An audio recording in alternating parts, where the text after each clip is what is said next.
And we are live. Oh, Ooh. we seem to have lost someone.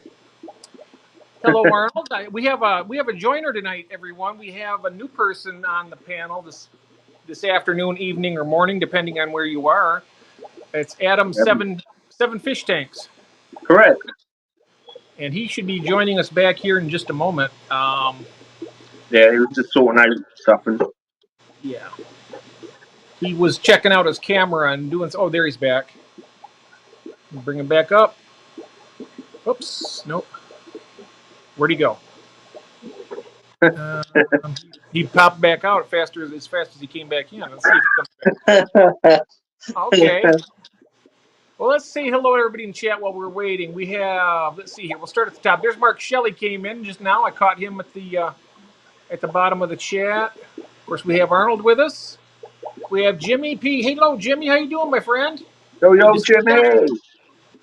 Excellent to see you as always, sir.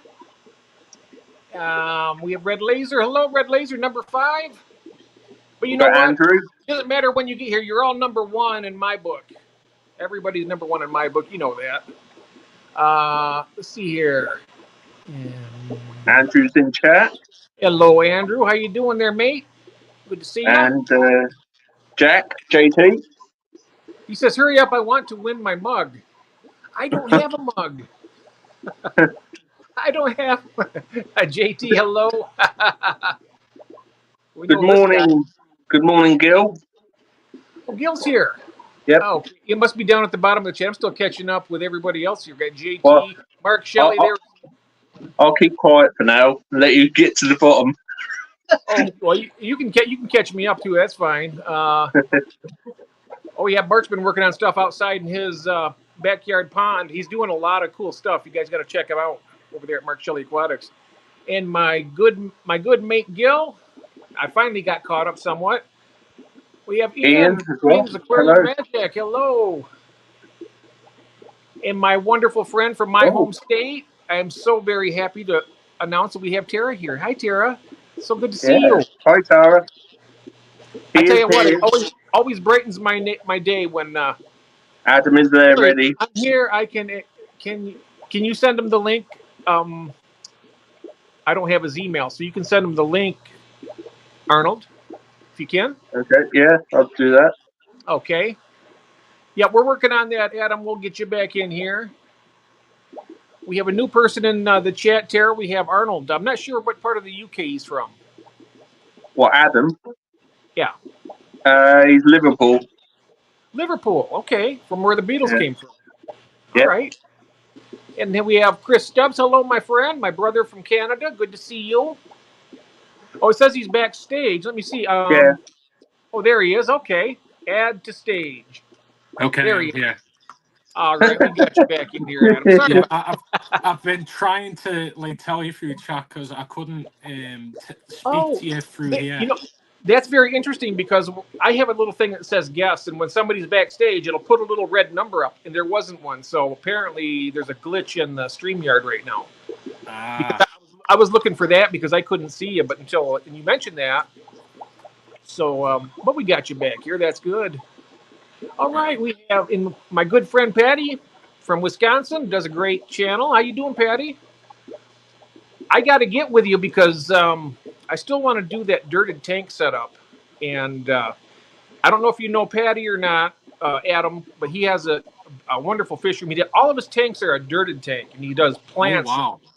Just fantastic stuff. Really, really interesting ecosystems and all that kind of stuff.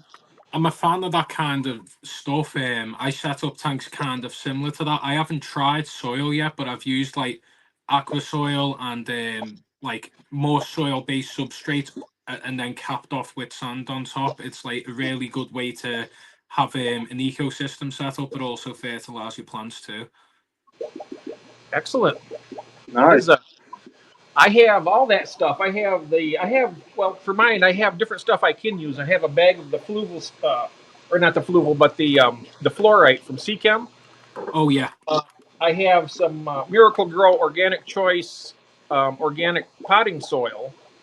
And then I have pool filter sand, and then I have the Black Diamond Blasting grit sand that I was maybe try something like that. I'm not sure what I'll use. I'm I'll probably trying use the pool filter sand for the first time on the new setup that I'm doing, because I have always purchased sand from like whatever store that I've been to prior, and I've spent like so much money on just like specific sands that are like branded, when you could just get the simple pool sand and it's perfectly fine.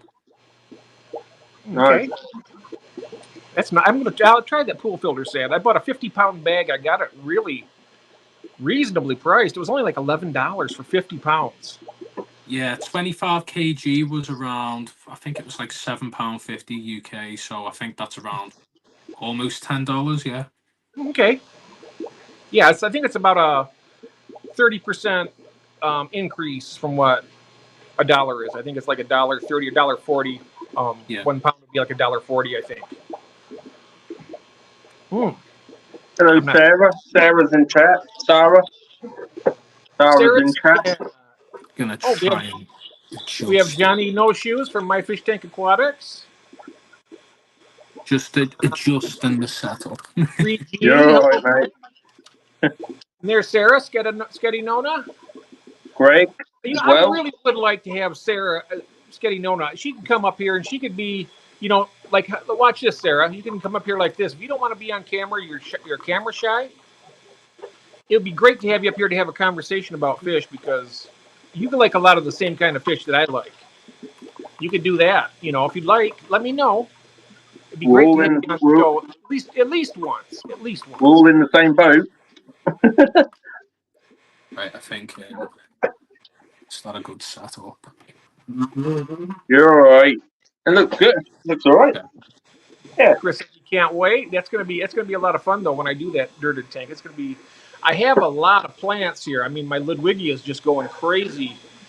I'm going to be doing a huge trimming on it. And I'm going to plant like a whole forest of it into my dirt tank, along with some other plants too. But I keep having problems in trying to keep stem plants alive in my tank. Any other person's tank I set up, perfectly fine. My tank, no.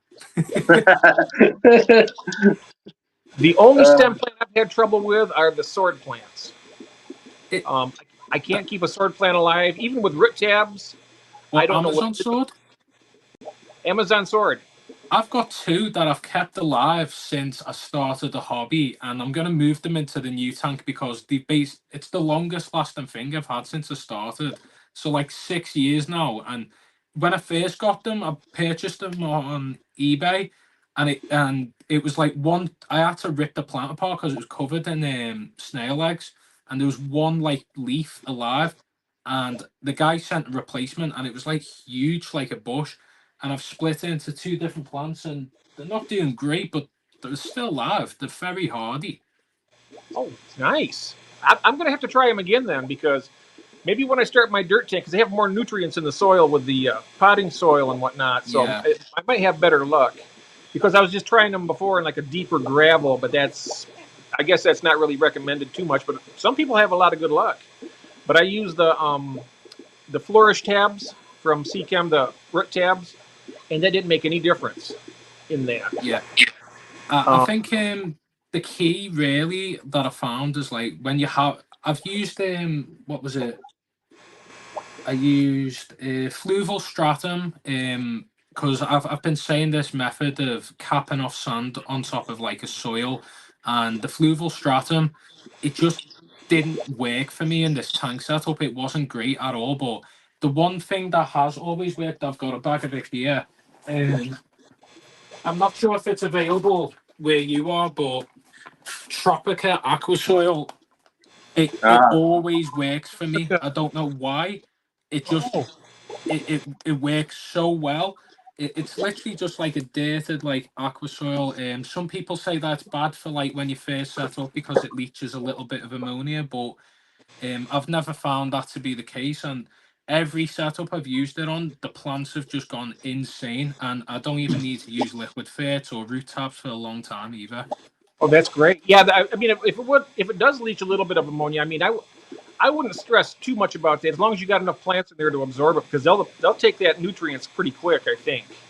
Exactly, and when you've got like a filter that's like been moved over from a previous setup, if it's got the biological media in and bacteria, it'll break it down very quickly. So you shouldn't stress too much. Yeah, I'm definitely going to have a sponge filter that's been, well seated in there. Yeah, and that should take care of any problems that might arise with that. And Sarah says, "Yes, I will do that for you and for Andrew." So she'll be up joining us on the panel here at some point. That's great. Everyone's saying hello to everybody. Let's see here. it's nice to see everyone in here. By the way, Red Laser, Skaddy. I think I think Nona might have been commenting on quite a few of my recent stuff recently. Nice to see a lot of familiar faces. She's a great supporter. She goes all over to streams, videos. She's a very avid fish keeper. She has I've seen some of her little clips on her channel, but she has. I know she talks in the live streams a lot about her tanks and the fish that she has and everything.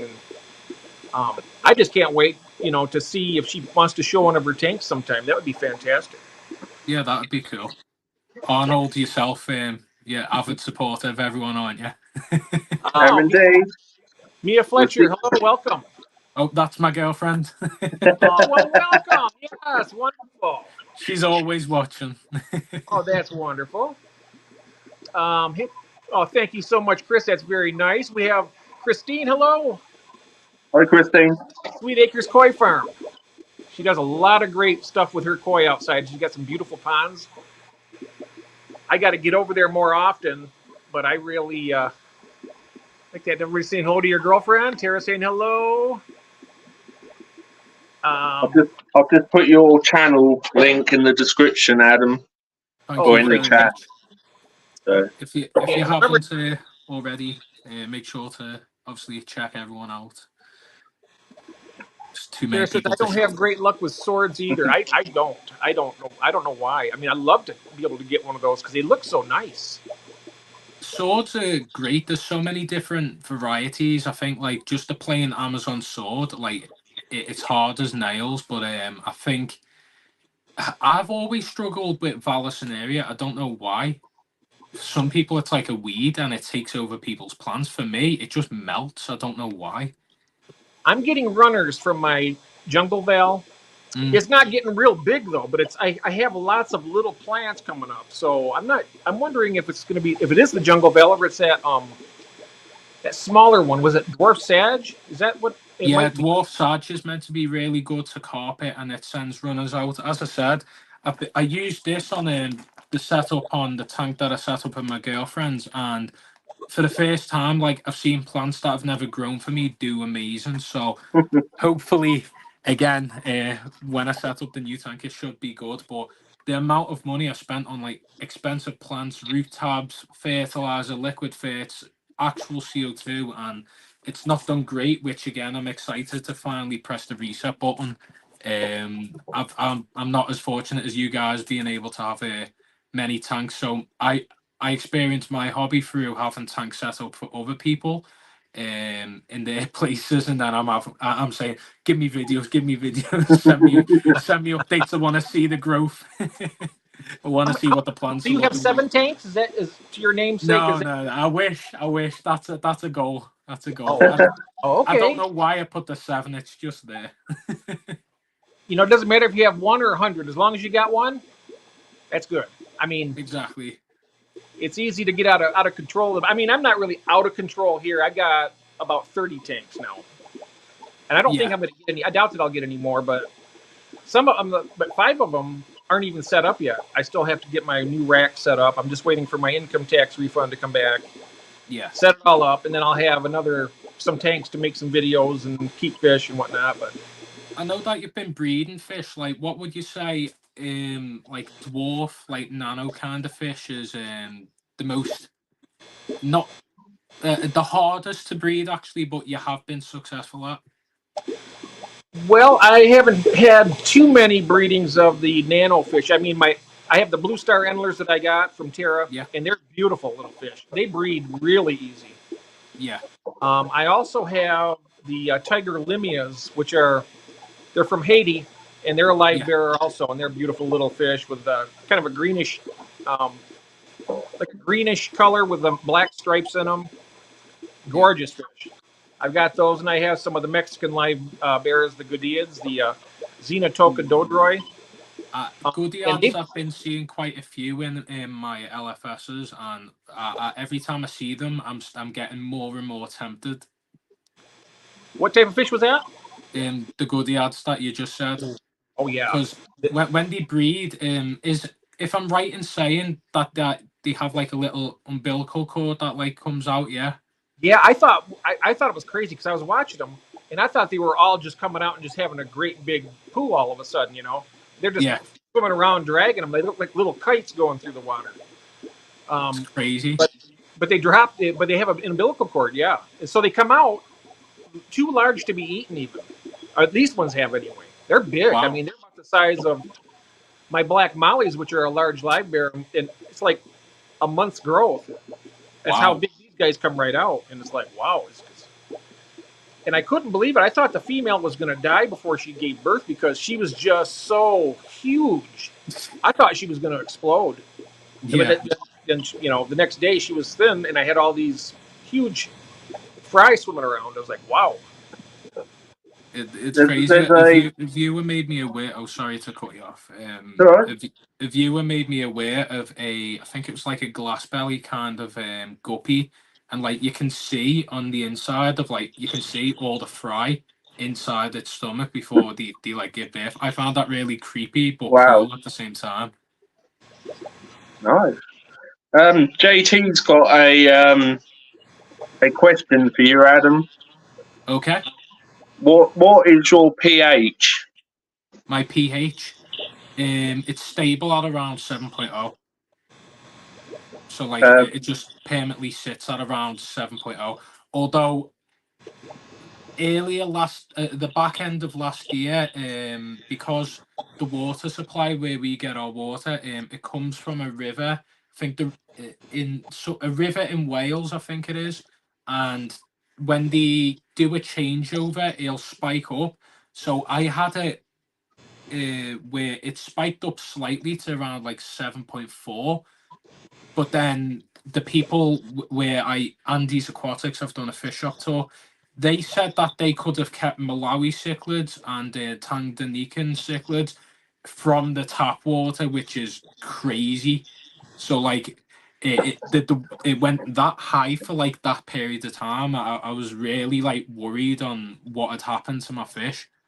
And I did have some losses and illnesses that I wasn't aware of until they told me that the water supply had changed. Jack says Vallisneria likes a higher pH. He also says that the Tropica aqua soil is really good. That's good. Let's see here. It would be a pleasure. Oh, that would be wonderful, Ian. Definitely. Anybody who's in the chat here who might want to consider wanting to come up on the panel. I mean, I love having new people like we have Adam here and stuff. It's always a lot of fun. We have Jim's Fish. I'm not sure if I've met Jim's Fish or not. I may have, but welcome to the live stream. Got Mal's in chat as well. Oh my buddy Mal, how you doing, Mal? I'm still catching up here like you. Yeah, Aquarium Delirium. Yep. Oh, there's Skipper right there. Hello, Skipper. I wasn't sure if you were going to come up on this panel or not today, but I did send you the link in an email. Wasn't sure, so. But if you want to just hang today, we can always catch up on another live. I do this every week, so let's see here. Catching up, Skipper. Everybody saying hello to Skipper. I want to have a little like an interview with Skipper because he does here on YouTube. He does a fish fam auction. Oh wow! Here, and it's really cool because you can have your fish go in the auction and sell them on YouTube. Oh, that's cool. And I was going to ask him. I didn't know if there might be like a satellite program over in the UK where you guys could do the same thing, where you have an auction and then people in your country would buy fish from you. I don't think I know anyone that does it at the moment. The UK scene when it comes to fish keeping, it isn't I like there is some like names, but it isn't huge, and like I'm not too aware of anyone that's like auctioning anything at the moment. I'm not sure about you, Arnold. No, I think Mal's the one who's been to a local auction, and Mal has. I think he did a video, didn't he, Jeff? Yes, he did, and I Yeah. was jealous because I've never been to an auction yet. No, Yeah, not Except for nor the have one, I. except for the one online here on the YouTube one that Skipper does. But I've never went to the auction. I've only been to one swap, which that was a lot of fun. Yeah. That's where I got my shell dwellers at, and I've got a ton of them now. Shell dwellers, I heard initially that I know that initially like they're quite expensive to buy, but as soon as they breed, like you're set. You don't need to Oh, worry. I started with 4. I think I have about 40 now, 50, something like that. I've got quite a few, but they were, and I got a really good deal on these. It was from a breeder friend here in Michigan, and I got 4 of them for $5 each, so $20 for 4. Yeah. And then it took them a while to breed though. It was probably 3 or 4 months. And then when I first started seeing these little I thought they were like some type of little bug in the water. They were just so tiny. I never seen anything like that. I was like, wow. And then before long, they start growing a little bit. And then you got these little teeny cichlids that are just swimming around. They're just beautiful. no. And yes, Ian, I will definitely let you know, and we will get that set up. I need to put We've got Mexicali Fish Keeper in chat as well. just I've need got Hi, to to go George. to fill the up some toilet. Oh, text. look at that. Yeah, Mel's right now. He's on holiday, and he's out with a date with his wife, having a nice meal out. Where I'm not sure where his having his holiday at, but he told me he wasn't going to be able to be here tonight because he was going out for a nice meal. So I was like, yeah, we'll see you next week, or whenever if you're available. That's Adele's in the house. Hello, Hi, Adele. Dale. Hi, though. Adele's from Australia. Oh wow, Yeah, big got a time difference. lot of Oh, yeah. yeah. It's early in the morning there. I'm not sure. What is it? 14 hours. So it's Yeah. Everyone's 12. getting up in Australia. Yeah, it's I've like got like 10 to quite a 6 few a.m. South African viewers. It's Mm. it's it's crazy. Like I've got about like 4 or 5 that like pop up. They'll show up briefly in the live. It's probably really late in their time as well. 6 a.m. in Australia. Wow, that's early. Yeah. JT says, LOL, Mel, that's free money. Right. How far behind am I in this chat here? I'm seeing down at the bottom here. I see Adele's at Yeah, the bottom down there. I think you're scrolling too up and far. just seeing. No, you aren't too far.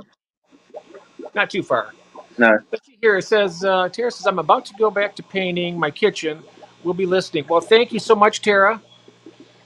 Appreciate that. And yes, I'm looking forward. I hope we can have another meeting at the LFS at some point. That would be great. I love talking about fish with Tara. She's got a lot of knowledge. If you haven't seen her channel, you got to check it out. She has a fantastic, I like her scientific side of view of things because she's really good, really good. She loves And plants, don't she? what's that? I said Tara loves her plants. Oh, she is yeah, she is. Well, she gives me the inspiration to do my plant. I never really had live plants too much. I think I had hornwort and java moss, and that was it. Live Until I plants are started. great. Oh, I'd Like made it a game changer. I mean, I've been in the hobby, Adam, since 1974, wow. and I've never kept live plants until like the last 2 years, basically. Wow.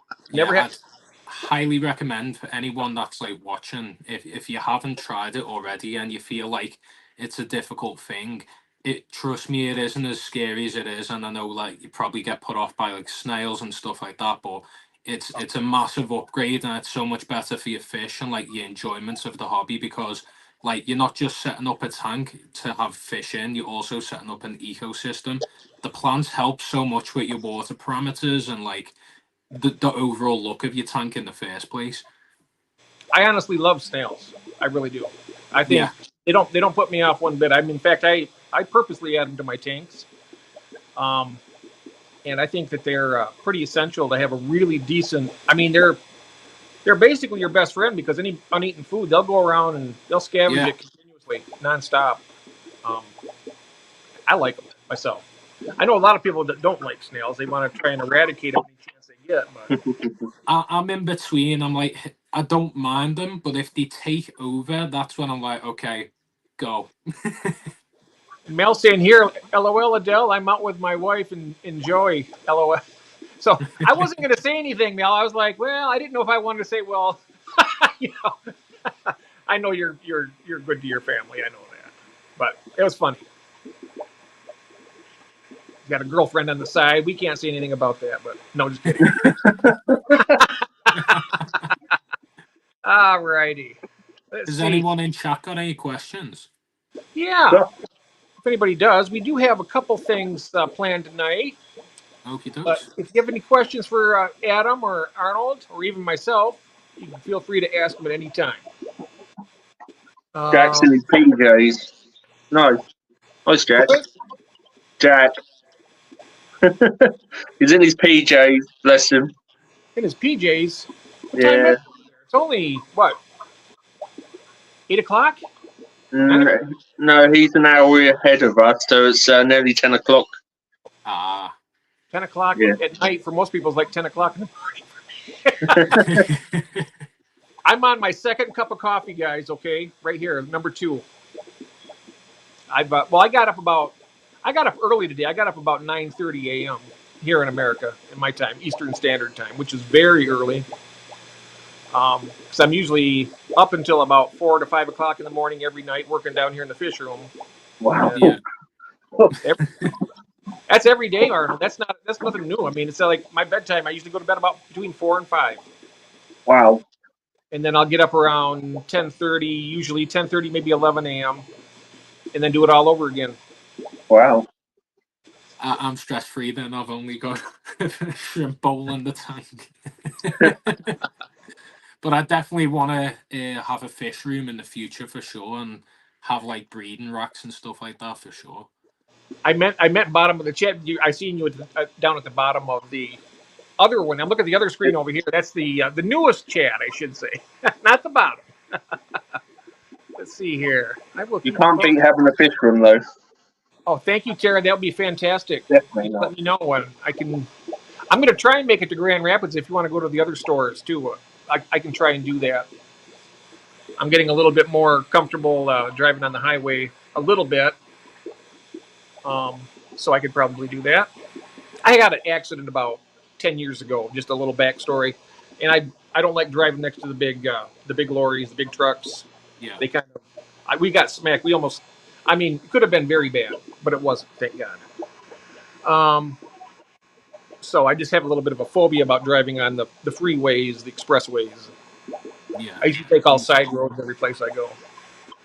So you work in a Lego shop, Adam?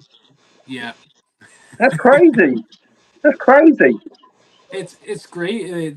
I mean, I think everyone loves Lego at the end of the day. It's a great job. Obviously, fish keeping's my main hobby, but on the side, I enjoy a bit of Lego. But retail's retail at the end of the day. There's not massive longevity in it, but for the time being, it's good fun and a good experience to be able to, if you're speaking to people on a daily basis, sure as hell allows you to be able to speak to people quite easily, or just speak to yourself on the camera. So it does kind of help me not keep my mouth shut.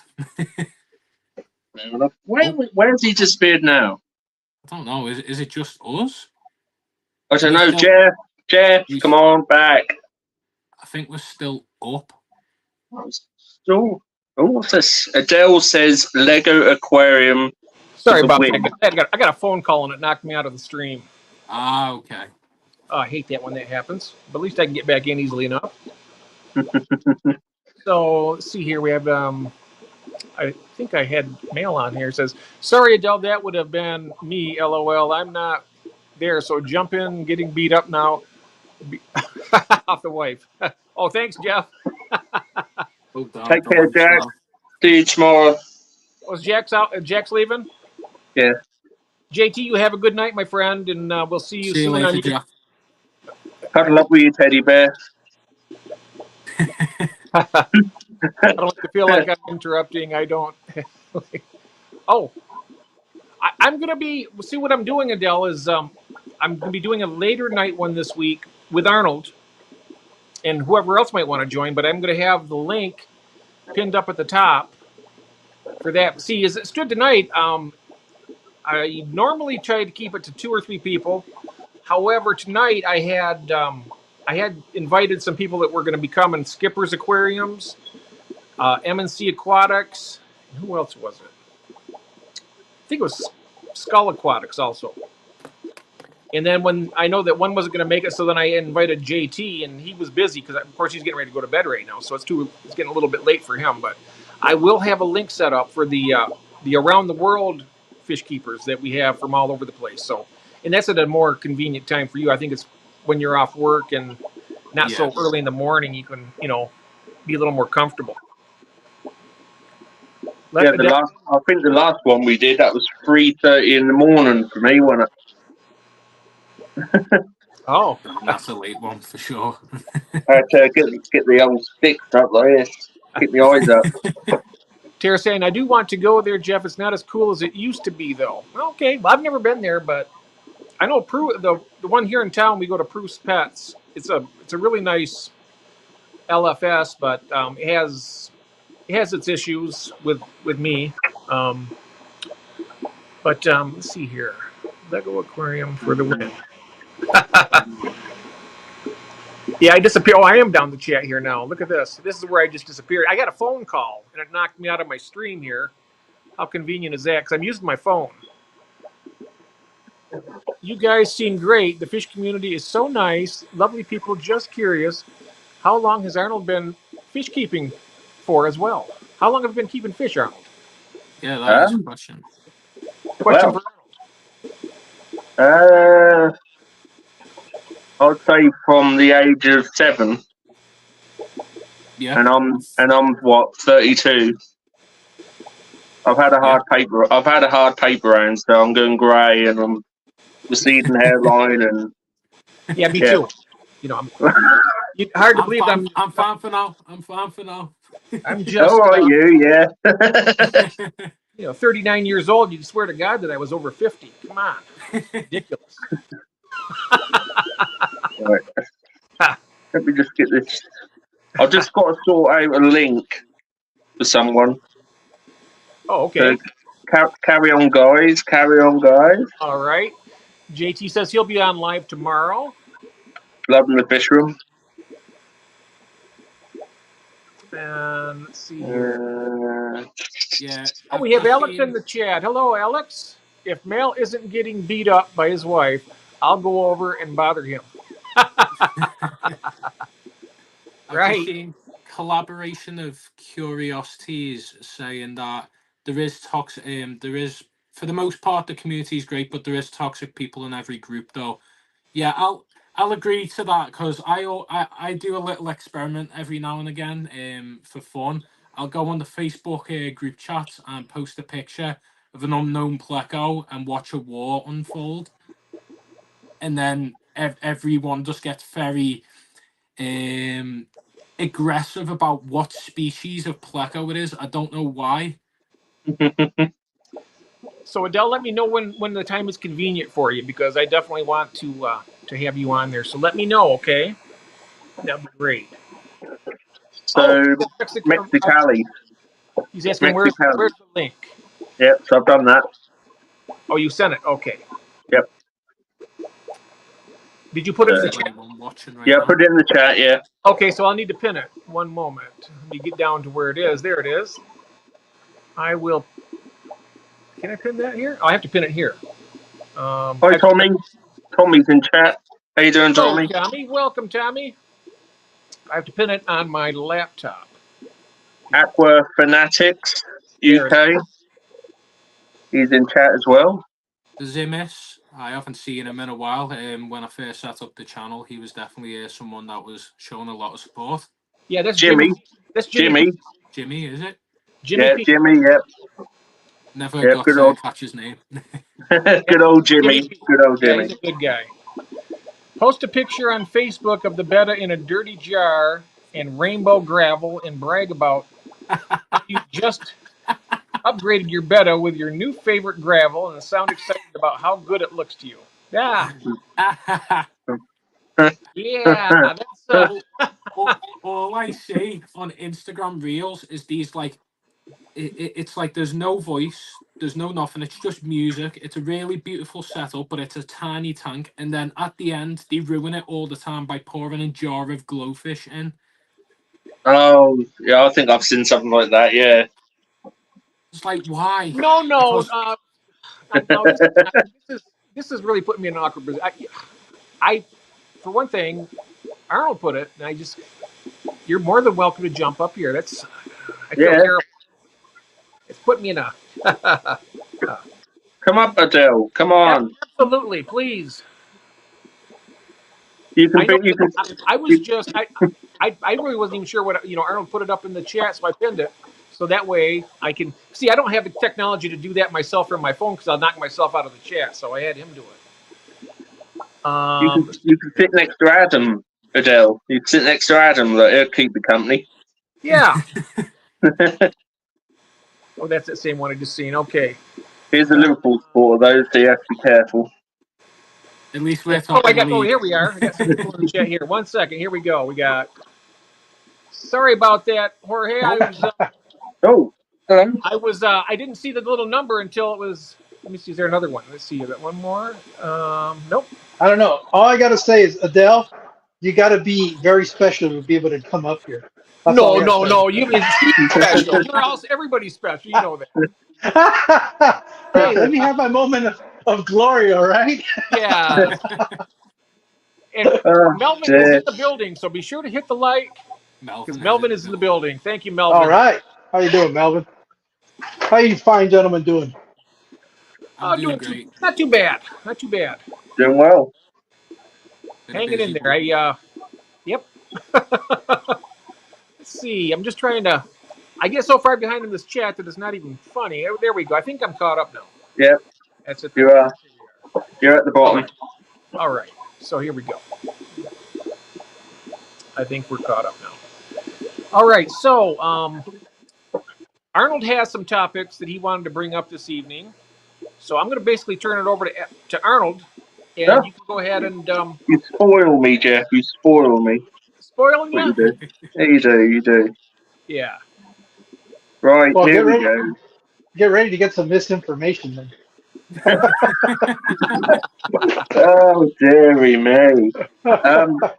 Right, so this one's a bit different to what we normally talk about. Is the saltwater side of the hobby really that much harder than freshwater?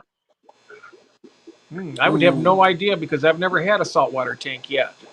I've never kept saltwater, but I'll say this from like working in an aquarium shop that I think it is harder than tropical, but I think once you've got it set up, once it's all stable, and you're into the cycle, like even with tropical tanks, once the tank cycles, it's kind of the same. It's okay, but obviously there's a lot more things to consider. Feeding your corals, getting the water changes. I can imagine a bit slightly more difficult than just getting tap water and putting dechlorinator in. It's not that easy. And obviously the compatibility of all the fish as well. Like I have no idea. Well, I did have a 450 litre marine tank.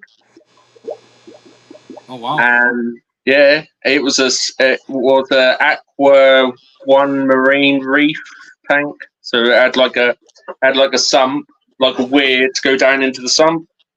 Mm-hmm. So I had in the sump, I had K1 media, which was constantly moving around. I had a bunch of live rock. I had a protein skimmer, a filtered sock, and just the return pump to go up to back into the tank. And literally, the type of water change I did was 10%. 10% water change every week. Yeah. which out of a 450 litre tank was about that much. That's it. That is it. That's all I did. Feed them twice a day. Target feed your corals, and then do a bit of algae scrubbing. But that's about it, really. I found it a lot more stress-free than the tropical side. That's a lot easier. We have another aquarist from the UK. We have Aquatic Fanatics UK. This is Keith from. Keith. I'm not sure what part of the UK he's from, but he's got a fantastic channel. He does a lot of the dirted tanks and stuff like that. And, oh, great. And you're. I feel terrible about Adele now. I wish she would come up here. I feel like I've done something terribly wrong, and I didn't mean to. No, you're all right, Jeff. You're all right. If I offended her, I really am sorry. No, you're not, Jeff. You were telling us backstage how much you didn't want to have her up here. Oh wow, he's from the Wirral. Yeah, okay. Well, you're next door to me, actually, Fanatics. I don't think I've seen your channel before. Oh, Dick. Yeah, thank you, Andrew, for putting his channel up there. Let me answer Andrew's. Arnold's question. I don't think it's more difficult, but I've come to the conclusion that it's probably more expensive. Yeah. And the reason I dare say that is, how often do you watch a freshwater keeper have multiple tanks in a fish room? I don't know too many saltwater fish rooms either that are out there. So that to me just tells me it's not that much more difficult. It's just a lot more expensive. I think it's the inclusion of the corals, the fish, but then also the equipment. The maintenance, as you said, Arnold, it's probably a lot less than people imagine it'd be.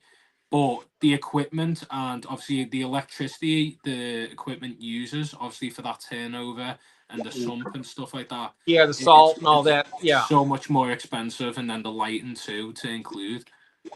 Well, what I've seen is that the saltwater likes its gadgets. They love gadgets. There's tons of equipment that they use to run saltwater, where you could literally run in a freshwater aquarium with just biological filtration, a box, water, and fish.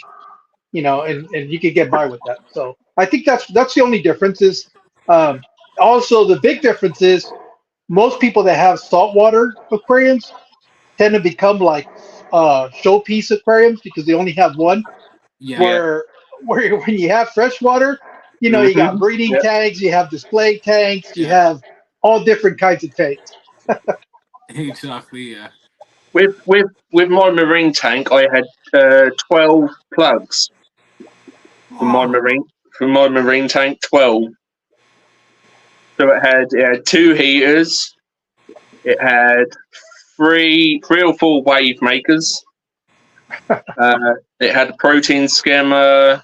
It had the return pump, and it had all the different lights. But I actually went second hand for my equipment, and literally I got 7 marine fish, loads of live rock, coral, and a couple of other bits for 250 quid. Which was pretty good. Fathom Aquatics is saying, I think it's setting up like an elaborate reef tank is similar in comparison to the top end aquascapers with thousands of dollars of plants, CO2 systems, and fancy lights. That sounds similar. I mean, that would be kind of a comparable from freshwater to saltwater. Yeah, but most of those guys have saltwater to begin with, so they're used to spending that much money. Yeah. So they can justify spending more money, right? Right. Because you could get like just one clownfish, like a snowflake clown, could cost you from 70 quid upwards. Yeah. The fish, the corals, yeah. Freshwater, you can get fish for $1. Oh yeah. Yeah, there you go. Yeah. Or less. Yep. I got my rosy red, they were feeder fish, and I bought them. They make fantastic aquarium fish. I've had them now for about 9 months. I think I've lost one of them, and I think she was egg bound because she was so fat. But but they're great fish. I got them for 20 cents a piece. I got like, I got 12 of them for $2. Nice. They gave me a couple extras there at when I bought them. Let's see here. We've got Vince. Vince is in the chat as well. Hello, Vince. Hello, Vince. What's up, Cupcake? Yes. I like that. Stay calm and eat cupcakes. That's Yep. good advice. I follow that advice sometimes. Stay calm and eat cupcakes. Yep. And Young Melvin says, Melvin. I did try a saltwater tank in 2018, even though it crashed because my chromis all three died, but the ocean nutrition veggie flakes and pellets that I didn't like it out of the water. Mm. Oh. Yeah, you've got to be careful how much you feed, because it can turn on you pretty quick. It can crash the system pretty quick. Too much food. I'm not sure, but I may start a saltwater tank someday, but I can't say it's going to be anytime soon. I think it's like, you know, you're setting up a lot more delicate ecosystem, and it's a lot more like you've got to pay as much attention to it as possible. Whereas a freshwater tank, once it's cycled and like everything's settled, you can leave it to be its own thing. Take care, Andrew. Okay. I do like the kind of different fish species. They all go in their own little cave at a certain time when the lights are down. They go in their own little separate areas every night, same spot every single time. I had Regal Tank, I had Dory. She would used to like go on her side and just lay in this little cave the whole night. I had a fox face. He would go down the other end of the tank. He would stay in his little area, and then the two snowflake clowns, they used to go right behind. And yeah, you never see anyone until the next day. So yeah, it's pretty good. It's just expensive, like you say. Yeah, it can be, but go second hand. Way forward. I'm trying to promote saltwater now. Christ. Well, that's all right. I mean, like I said, I don't particularly have any real great desire to. I mean, not that I don't like it, but I have so many. You know, I mentioned this a couple times earlier, not this today, but in the past.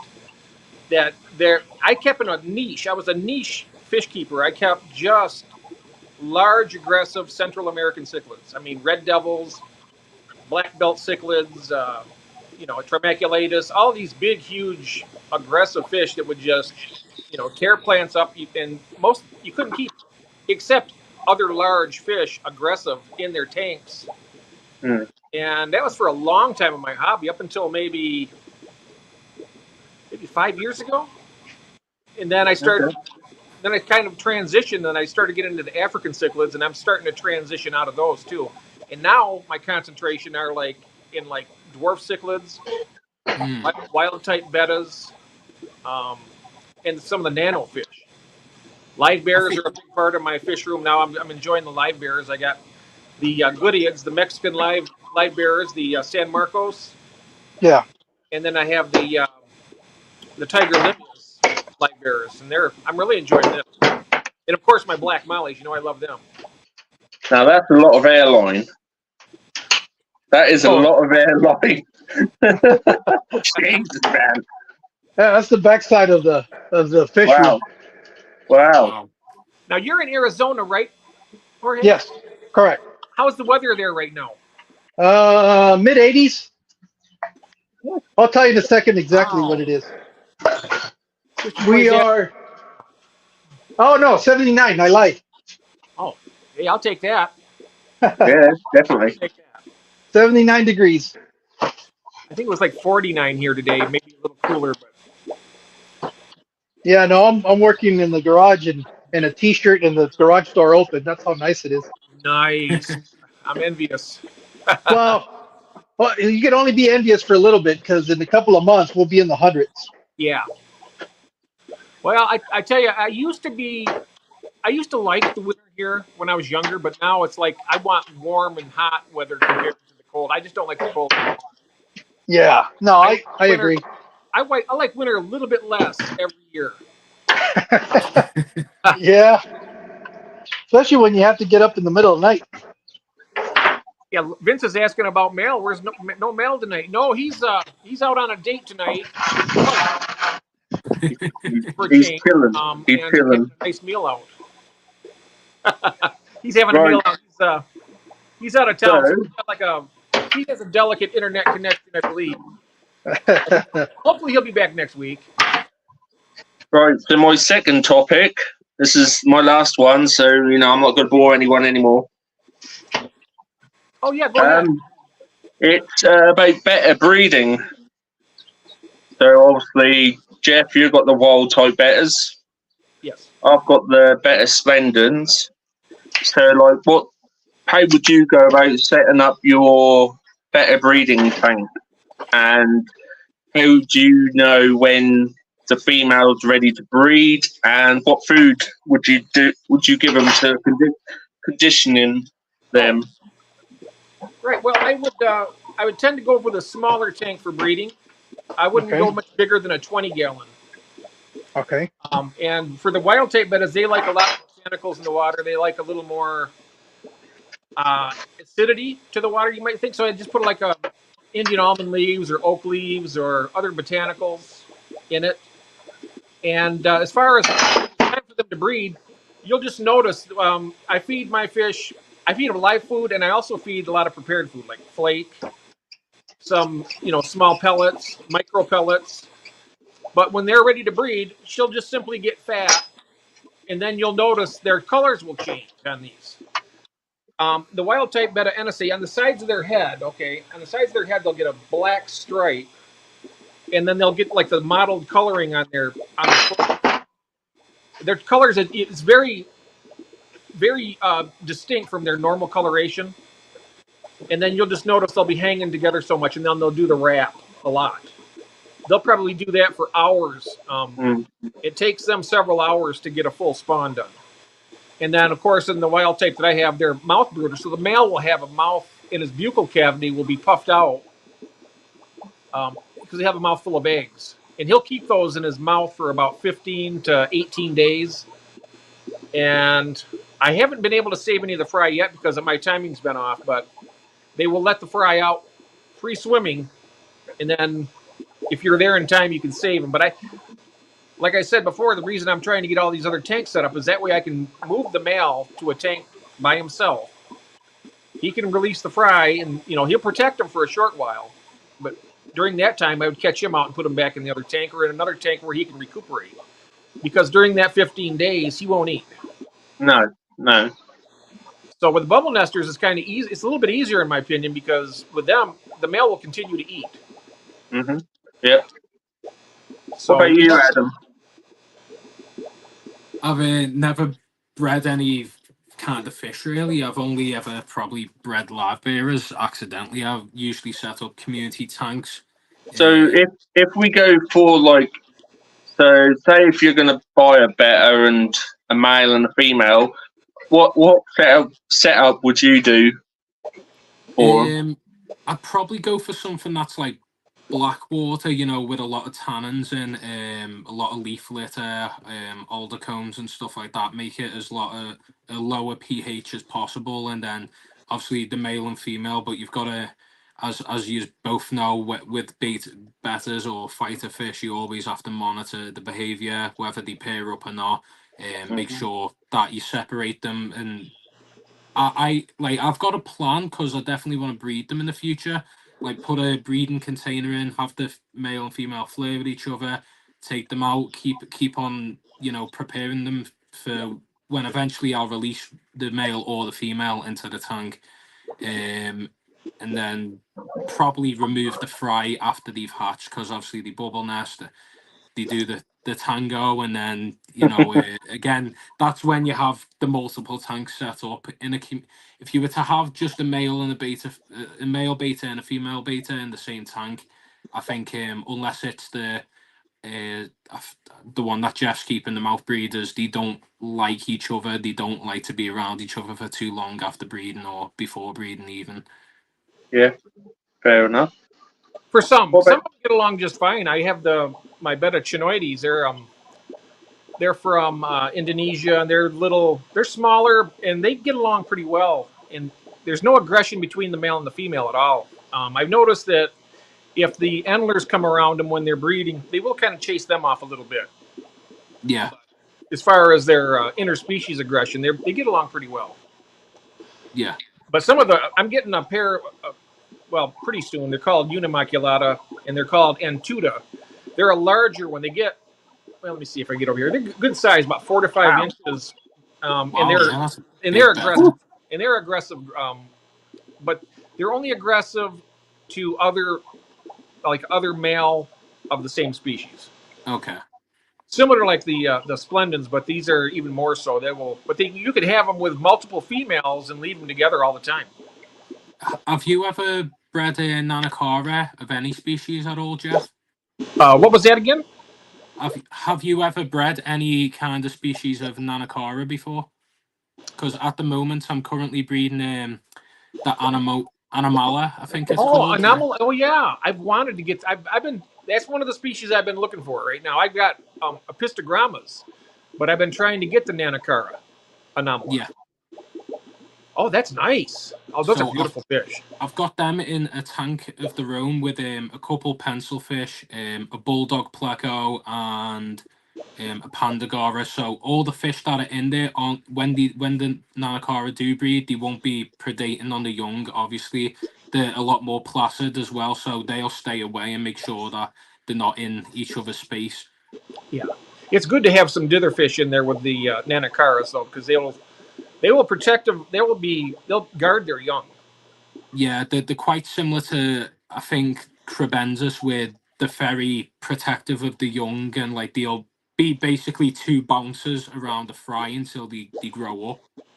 And to be quite honest, it's actually advantageous to have a fish in there that will pose a threat to the fry, because if there's nothing in there to give them a common goal to work against, to work together as a team for their fry, they may just turn on their fry and eat them themselves.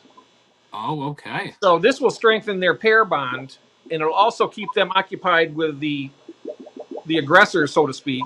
You know, the ones that maybe make them think that their fry are in danger, and then they'll be more protective of the fry, and you'll have greater success. I feel like potentially with the Pandagora being in there, I think that's the reason I put him in there. When I've had him now for probably 2 years, he was very timid, placid, didn't bother anyone. But then he was in this, because he was the longest lasting fish, and I've rotated fish around over the years. He become like a cichlid and quite territorial, and was like chasing fish away from his area, which I've never seen in every other fish keeper or pet shop that I've spoken to, or aquarium shop.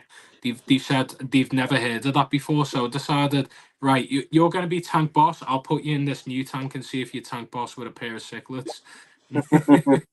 So, because he's crazy and Pandagoras, they're a lot more like goofy and like they're all over the place.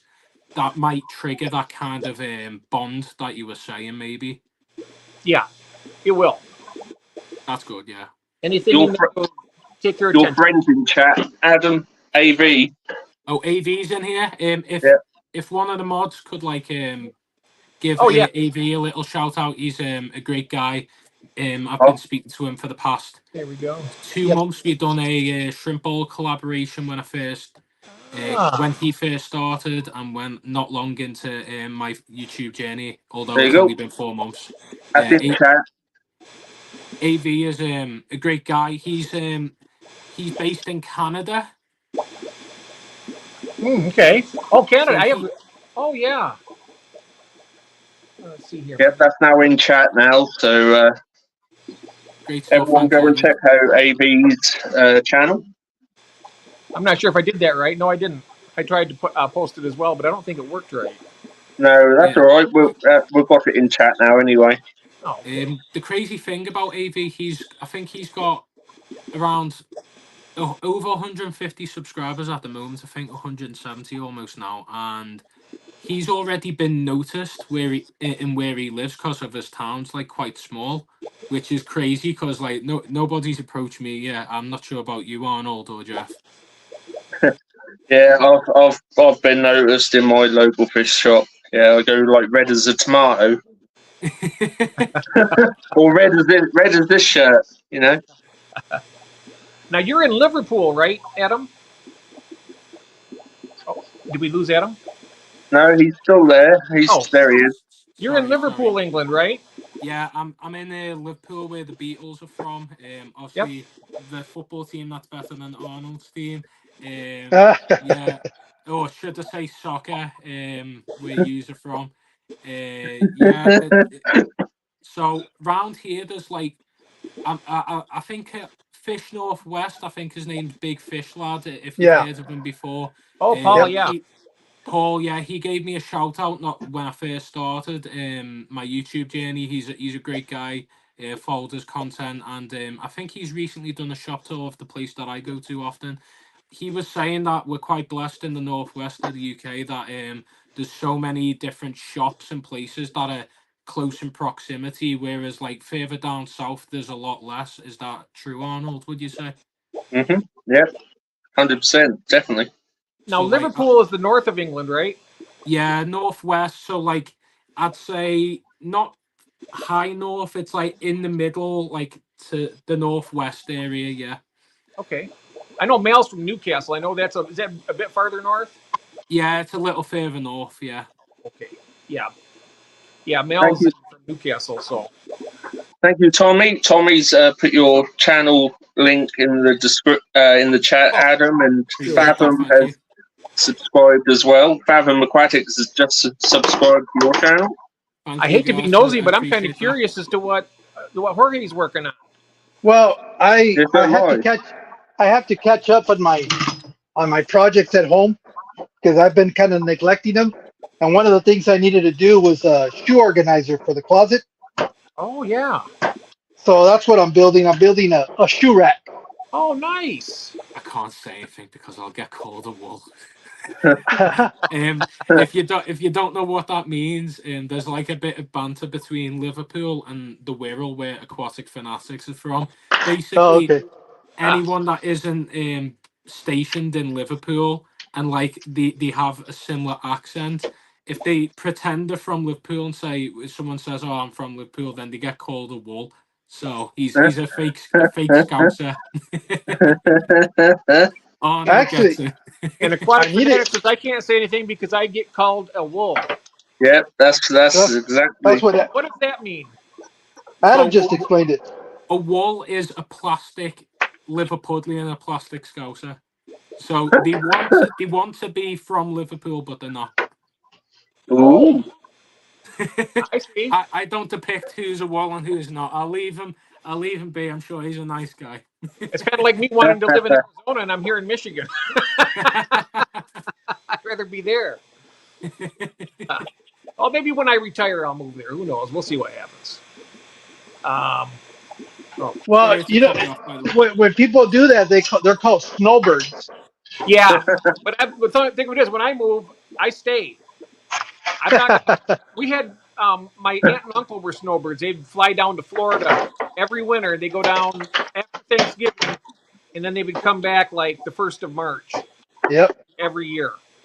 Yeah, that's why. At a condo down there, they'd go down to Florida, hang out down there for the winter, enjoy the weather, and then come back here and have the best weather here too. Yeah, our population always expands and contracts depending on the time of the year. Yeah, it starts getting around 100 degrees. Everybody's like, I'm getting out of here. Well, they're starting to go now because it's consistently in the 80s. So I wish our weather to pick up like that. At the moment, it's meant to be spring, but like it went up to 15 Celsius. I don't know what that is in Fahrenheit, but it went straight away back down to around 8, and it's just been raining. Yeah, it's terrible. Nothing like spring at all. Nope. I think 22 Celsius is right around 75 degrees. Is that right? Yeah, I think so. So Something like I think we're in the 60s then, I guess. Yeah. Melvin put something in chat. Something about a fox face rabbit fish. Is this it? Yep, that is. Thank you. Yeah. So I've had one of those, and yes, they do have venomous fins, definitely. And yes, I have fins when I tried to catch it, I You got put him in the. Yeah, I got stung by it, or whatever you want to call it. I got attacked by it. We have Magnus in the house. Hello, Magnus. Green Machine Sweden. Welcome. Sorry, Magnus. Yeah. Always So great it's their Magnus in the chat. it's their top Yeah, dorsal fin. It we kept- literally spikes up and then they jab you. They jab you right in your fingers. And my 2 fingers went numb for the rest of about 2 or 3 days. Oh, wow. Yeah. Yeah, so I wouldn't do that again. Yes. Definitely not. And He's Alex, got his fruit pastels. Someone's got his fruit pastels. No, not this time. Adam is down in Georgia. Oh, It's hot oh, down you got your Mentos. Oh my days. Mentos. I just noticed you had your Fanta Fruit Wisp. Oh, that's nice. We have Fish Fam Link saying the Oh, 50 yeah. Celsius is equal to 59 degrees. Is what wow. Fish Fam Link is saying. He has the converter from the Celsius to the Fahrenheit. Nice. Did you want to do your unboxings, Jeff? Yes. Let me go and grab my knife, and I'll be right back. I got a couple unboxings to do here that I've been way past due to do. I'm going to do in order. I got 2 of them to do. I'll do the first one that I've had the longest. I'll be right back. One momento. Yeah, he's got 2 unboxings to do. Some nice cichlids in the background there that I can see. Okay. I know he's got an sunfish as well. That's the big one. Oh yeah, I can see. Yeah, Yeah. I've had that aggressive. for 7 years. I netted it for my friend's pond when it was just an itsy bitsy little eyelash of a fry. It was just barely free swimming when I got it. Yeah, I've been at I think Aquatic Fanatics. Yeah, I've been at Andy's quite a few times. So when I was setting up the previous tank, that's when you go on my channel, the first video, I got like quite a lot of the hardscaping fish from there. Andy's is a nice little family run business. Oh, nice. I'm just cutting this open here, down here, and then started an aquarium 2 days ago. My first for 10 years or so. It happened quite fast. I found my dream fish at a fair. Now this first unboxing is from a channel called Jack and Dan. Oh, okay. And they've been on the channel. I've been on their. They're going to be on this channel. They're going to be coming to do a tour of their place on a live stream. And a while back, I had sent them some mystery snails because I used to. Well, I'm going to be doing it again. I used to breed them. I had some really nice line of them. I had some of the jade ones. I had some of the magenta and a few others, but I had hundreds of them, and I sold out. And then my old breed, I kept the old breeders, and then they passed away before they had any more egg clutches, so I'm completely out now.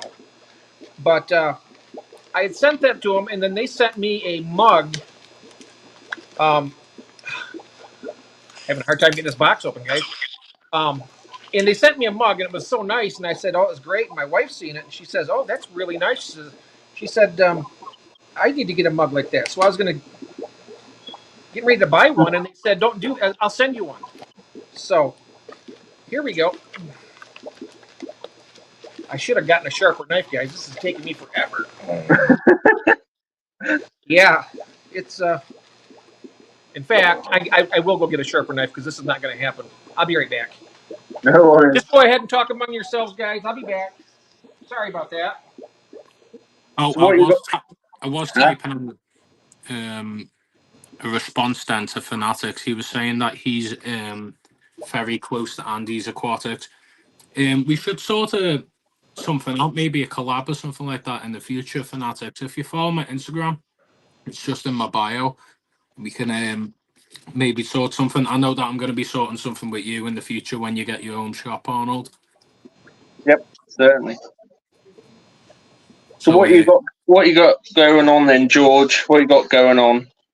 I'm making the frames for the shelves for the shoe rack that I'm doing. Okay. And so I'm just working out the structure, and then I'll start putting it all. It's no different than doing a fish tank rack, actually.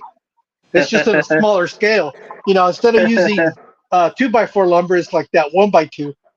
So it's just smaller dimensions. I'm taking what I know from building the racks and putting it, incorporating it to what I got to do inside the house.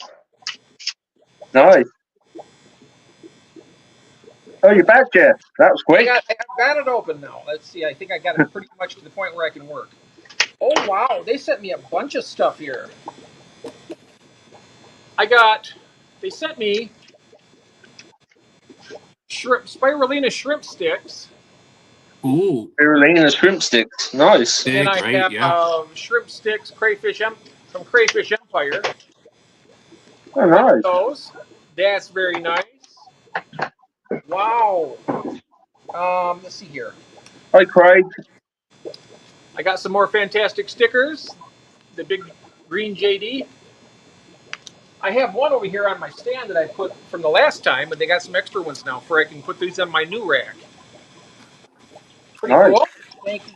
And then, let's see here. Let's get the rest of the stuff out of the box here. Oh, and now my wife can leave me alone. She's got her own mug now. Oh, nice. I'm not sure if you're watching this, Kathy, but here's your Jack and Dan mug. She was supposed to stop in the chat. You know what she's saying? She's saying she actually has two now. Oh yeah, yeah. What's mine is hers, and what's hers is hers, right? Exactly. So she's got two nice mugs, and you have none, Jeff. Yes. Oh, and here we have a note too. Let me read this here. Greetings, Mr. Pelham. Hope this letter finds you and your family healthy and happy this winter.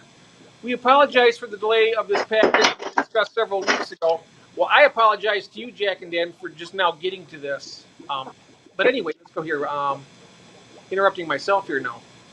We wanted to send Mrs. Pelham a matching Jack and Dan mug and also enclose some goodies for the aquatic families and friends as well. Thank you so much. These are some wonderful gifts that we were given to us from beautiful people all over at Foxy's Fishes and Peplin Creek Aquatics. Our turtles, fish, and snails absolutely love them. We thought it would be fun to share them and can't wait to see how they go over with yours. Please post some videos when you do and be sure to tag those awesome folks. I definitely will do that, Dan. Absolutely. Who sent them and people where they can get these tasty treats for their own turtles, fish, and snails. We hope you have the most marvelous day ever. And they spelled Marvel in capitals because I love the Marvel movies. I think you too. So, your friends Jack, Dan, and Pamela, George Costanza, and Lacey. George Costanza and Lacey are their dash hounds. Dash hands, yeah. They're such wonderful, nice people. I tell you what. We have a question for Adam. Oh, okay. From James McGee. I think I haven't seen him in this. Where's live the before. question at? I don't see it. It's right near the end. Right near the end. Okay. Should be James McGee. Where were the balloons coming from? How many fish tanks does Adam own? There you go. How many? 2.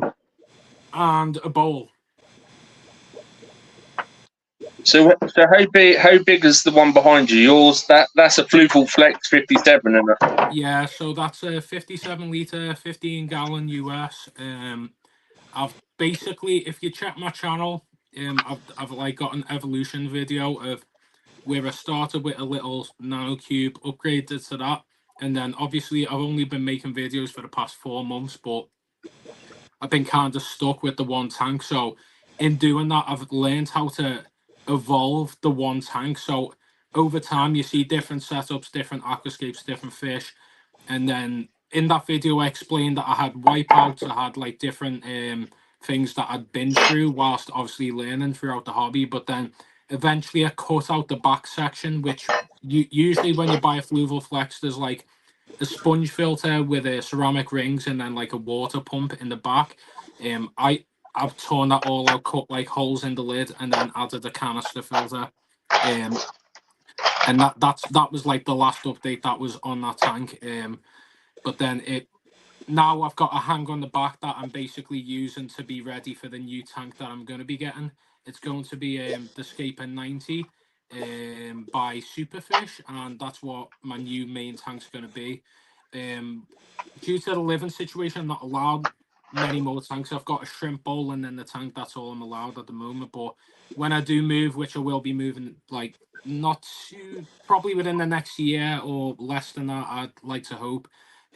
I'll be setting up way more tanks, but I'm living my hobby and tank setups through other people. So since starting this channel, I've been able to set up a work friend's tank, my cousin's tank, which I've been doing for years since before making videos. Next week, actually, I'm going to a guy's house. His name's Harry. I met him through the hobby as well, through Instagram. I think he seen me in the comment section of Fish Shop Matt. He seen me in the comments like speaking to him, and he followed me. I'm going to aquascape a tank for him, do a little tour of his setups. He's only been in the hobby for less than a year, but his tanks are beautiful, like the way that aquascaped and set up. So yeah, other people's tanks I'm setting up, and obviously I've set one up in my girlfriend's, which is mine. It's just physically not in this household. I paid for everything. I look after the fish. I do the water changes. I'm there like frequently. So that if I can convince her, which I know she's in here, to let me have another tank in her place, then I'm sure that'll be more than welcome.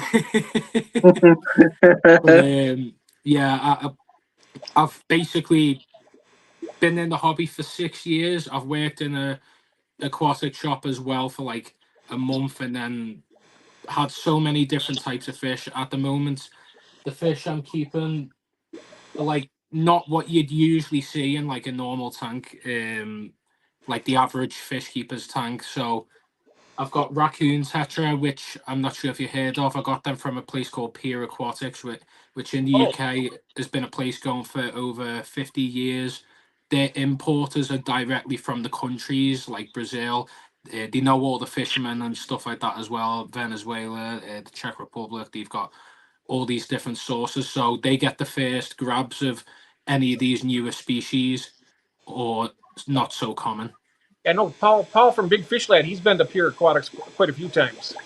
Yeah, it's an amazing place. That the thing is, I want to go there and do a shop tour soon, but I've got a slight bit of ADD, so my attention span, I'll be looking everywhere, because you go in this place and there's so many tanks. It's like tank after tank after tank after tank, and they're all on top of each other, but all the way around. Everywhere you look is just tanks. So being able to focus on every individual tank, I probably spend 3 hours doing a shop tour in there. Speaking of numbers of tanks, I want to ask Jorge a question. Do you remember how many tanks you had when you started your channel? Yes. 1, 2, 3, 4, 5, 6, 7. I think it was 7 when I first started. Okay. Because I remember. I think you need the 7 in your name. I think yesterday, the other day with Jack and Katie, they asked, and I think it was like 32. 32 now? Okay, wow. I was ready to say, because I remember when I subbed your channel, I was number 338. And I remember back then you had your channel when you first started. And I wasn't sure, because I think at that point in time, I think I had down here, I think 4. I had my 4 75-gallon tanks when I first started out. I mean, in the fish room here. I mean, I always had tanks, but I've always had like 2 or 3 tanks until I started my channel. And that's when everything started growing. Back when COVID took off in 2020 is when I started adding more tanks and stuff like that. But I was just curious about that, because I was like, I didn't know how many tanks you started out with. I remember watching your channel and enjoying it and everything, but I wasn't sure how many you started with. Yeah, it was with like I think it was, like I said, 8 or 9. I think. Okay. And it quickly, what happened was I got a message from Facebook. At that time, I had joined a couple of groups within our community, and had just kind of posting stuff periodically on Facebook. And then all of a sudden, I get a call from a gentleman, and he goes, "Hey, are you interested in getting a tank?" And he took a picture of it, but it didn't have anything for reference. So on the image, I'm looking at it, and it looks like a 20 tall, or the regular, not the 20 longs. Mm-hmm. And I said, "Yeah, I'll go pick it up." Well, unbeknownst to me, it was not a 20-gallon; it was a 150-gallon. Wow. So it was actually 48 by 24 by 30 inches tall. But Yikes.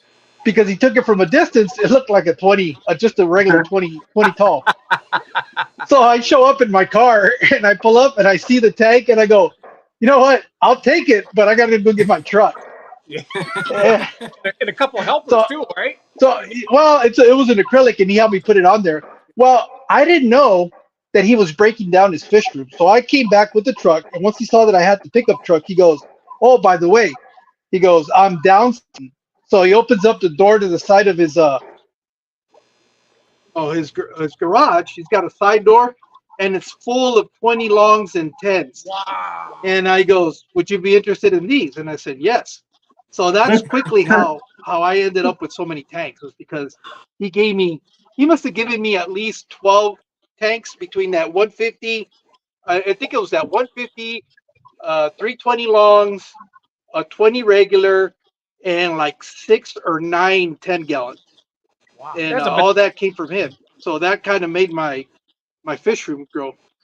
Oh yeah, exponentially. Oh yeah. You hit the jackpot. Hold on. That's crazy, that is. You hit the jackpot, Jorge. Can you hear me? Can you hear me? Nope, nobody can hear me. Yeah, I can hear you. I can hear you. Oh, okay. I wasn't sure if anybody could hear me. I said you hit the jackpot. All right. Can you guys hear me? Yep. Yeah, I can. I'll be right back. 1 second. You need to get that merch sorted out, Adam. I don't want to produce any merch just yet. I want to make sure that there's enough demand of people before I make anything. But this is a bit more of like a prototype. If people like I the lost look the of audio. it, then Okay. There we should be good. Yeah. I lost the audio. You lost the audio? Can you hear me now? We can hear you. You can hear me. Okay. I can hear Jorge. Can you talk to him? I think you've lost the audio, I think. You can hear me, Yeah. Arnold, right? Yeah. Oh, he's gone. I Can think you he's hear gonna... me, Adam? Can you hear me? Yeah, I can hear you loud and clear. Oh, okay. All right. Yeah. I was talking with Jorge about his tanks and all, and then he couldn't hear me anymore. Let's see here. Where are we at in the chat? I got to catch up here a little bit now. We had. Oh, that's right. Talk about Adam's hoodie. Yeah, Craig saying merch don't sell well unless you're famous, which yeah, I agree. Unless there's enough demand for it, like if people like the look of it, then they'll 100% want to buy it. But like, I don't want to go out there, set up a shop, and then like have to be paying a load of fees only to not be selling anything at all. So I'm just testing the waters at the moment, and I'm gonna wear it in videos, obviously, because the more people see, like, yeah, that's the logo. The more people see the logo and like the brand and that, like, the more it like gets in the brain that they're like, okay. Which I've kind of done the same with my thumbnails recently. I've kind of made them all the same color font, made them all like this same kind of way. So I've noticed my views increased a lot more by matching like the same kind of font and color. So it must be when someone watches your video, they see a suggested video. If they see the same color and font, they're like, okay, that's that guy's video. I'm gonna watch that. Fair enough. If you're out there, sorry, I wasn't able to hear him. I'm not sure. I think it was. I could hear Adam and I could hear Arnold, but I couldn't hear him and he couldn't hear me. I'm not sure why that would be that way. But just to let them know, and anybody out there, if you happen to, like, you know me, I worry about everything, right, Arnold? You know I worry about a lot. Yep. If I'm not sure if Adele's still watching this, if you're still out there, Adele, I want you to know, dear, that I'm very sorry. I did not mean to offend you in any way. So I can see how it could be very upsetting, though, by what I did. I mean, I didn't think enough to send. I mean, I can only have 6 spots on here anyway. And I wasn't going. I didn't had planned on doing that, but I can see how she'd be very upset about that. I mean, if I'm wrong, you can let me know, guys. But I feel like I should apologize to her. What do you think? I don't know. I just put it in there. Yeah. Put it in chat, so anyone could easily click Yeah, it. anyone could have joined. Yeah. And, Jorge joined. I hadn't planned on it, but just to let her know, I just wanted to let her know that she's always welcome here. She knows. Yeah, she's a good hope laugh. she doesn't feel that I didn't mean to disrespect her in any way. And there I says, there's Jorge's in the chat. I'm not sure what happened, George. I could hear these fellows here, but I couldn't hear you, and you couldn't hear me. So I'm not sure why that happened that way. It was really. So what's your next unboxing then, Jeff? Oh, the next box. Thank you for. Reminder. Okay, so Good there's job here, Arnold. box number 1. Okay, and then we have our second box, and I'm pretty sure. I'm not sure if Andrew has left already, but I told him to be watching for this unboxing, but I think he went to bed a bit early. So, excuse me 1 minute. Going back for the knife again. 1 moment. Did you know Arsenal beat Luton 2-0? It's tough side to play at the minute, Luton. We've got who've we got next? Sheffield United and then Man United. And Man United, I don't know what happened the other day when we decided to give them that win, but let's just hope it doesn't happen in the league because we can't afford to let any points go. No. It's nice to see that we're back top of the league now. So, we're looking down at everyone now. For a moment. All right, here we go. Luton for life. Oh, God, Hockey's playground. Yeah, Luton for life. We have some different. Oh, what we got? Oh, we have. Jorge's put in the chat, by the way, said he kept getting an incoming call, so it took him out of StreamYard. Oh, okay. Ooh. Oh, that's what you know. What that's the same thing that happened to me earlier. I got a phone call, didn't I? Yeah, you did. Yeah. And it knocked me out. I got this sticker. It's from Redbubble, and I have it to the collection of fish tubers. I got Aquarium Daily's coffee mug. And he's got one too. I need one. I got some great. I got one from Stubbs Aquatics now. I ain't got that one. I got Stubbs Aquatics. I got Gill's Fish Room from Australia. Who's that one? Cloverleaf.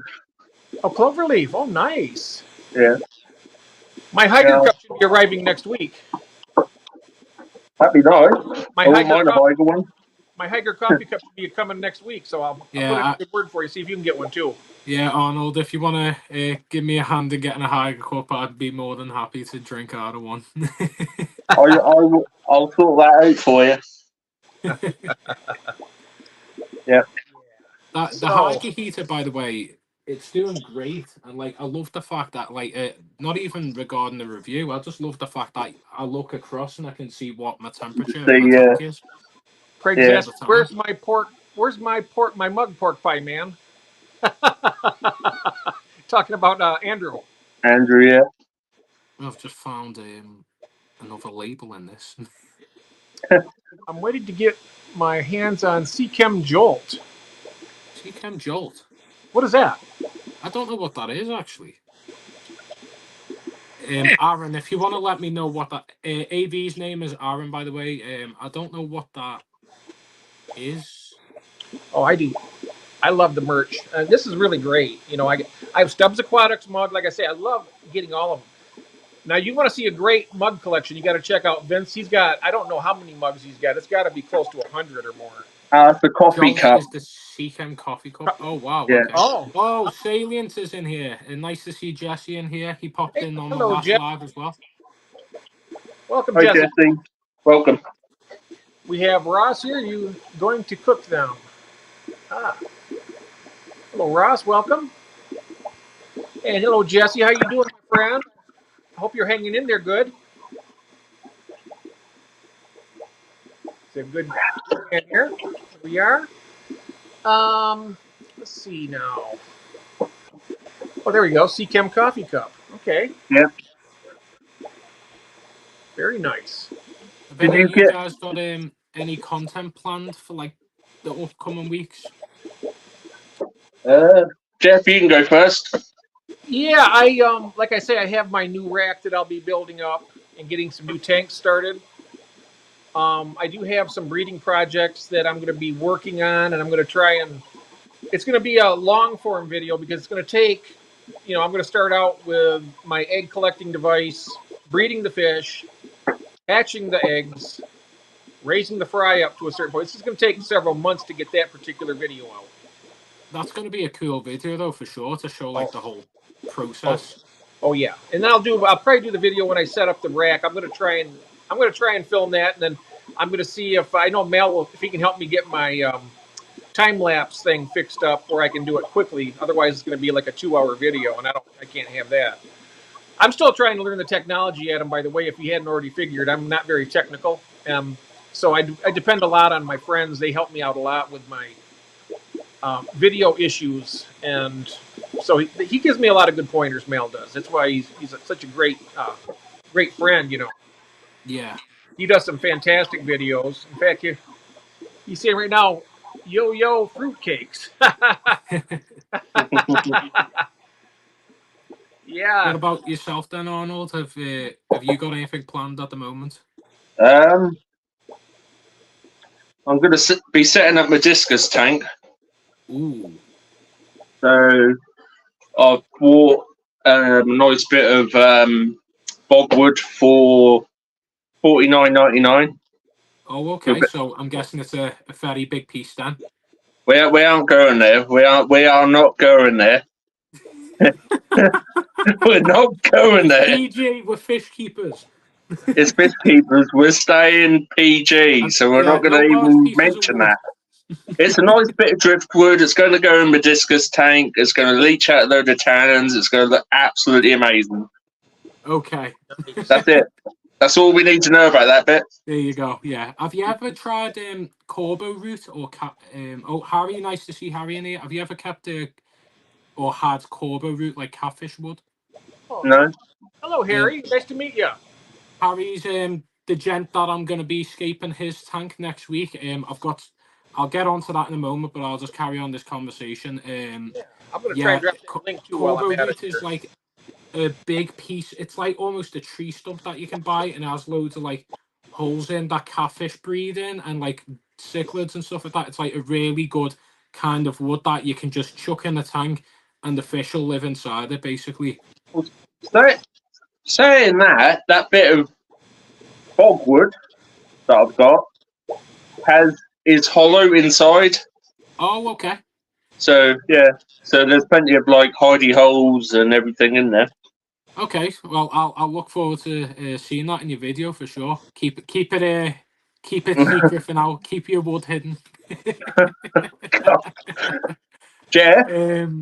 Yeah. So yeah, I'll get on to the plan for myself. I'm going to be going crazy next week, so I've booked a week off work just because I wanted a bit of a break because I've had like quite a lot of like waves of half terms in schools and stuff like that. Obviously, working in retail, it's like I said to you guys earlier, it's busy. But I've got a plan to go see Harry next week. I'm going to do a tour of his tanks, set up a tank there. And then he said there's a couple shops around there. So I'm also in the same. So this is all on the same day. I'm going to do 2 shop tours. Wow. If possible. So 4 videos in one day. Then the day after, I've got the strip down that I'm going to do with my tank behind me. And then after that is going to be the setup of my new tank, which I've waited about 5 years for. So, nice. Yeah, about 6 videos all lined up to be done in 1 week. But once that's done, then I don't need to stress about thinking of the next idea of what I want to put out. It's all going to be lined up. By the time they're all uploaded, I'll have a new idea. Yeah. Jeff, Yes. if you can add my, Oh, we have. Yeah, I'm got it in. right here. Add to stage. There we Yeah. are. Right. So here we go. Nice. There it is. That's the bit of dogwood. Oh wow. Oh, very nice. Yep. Oh yeah. No. Oh yeah. That's great. Yeah. I'd definitely take that off. Yeah. That's There a you go. really Look, nice piece of wood. I'll show you guys the lemon offers. There we are.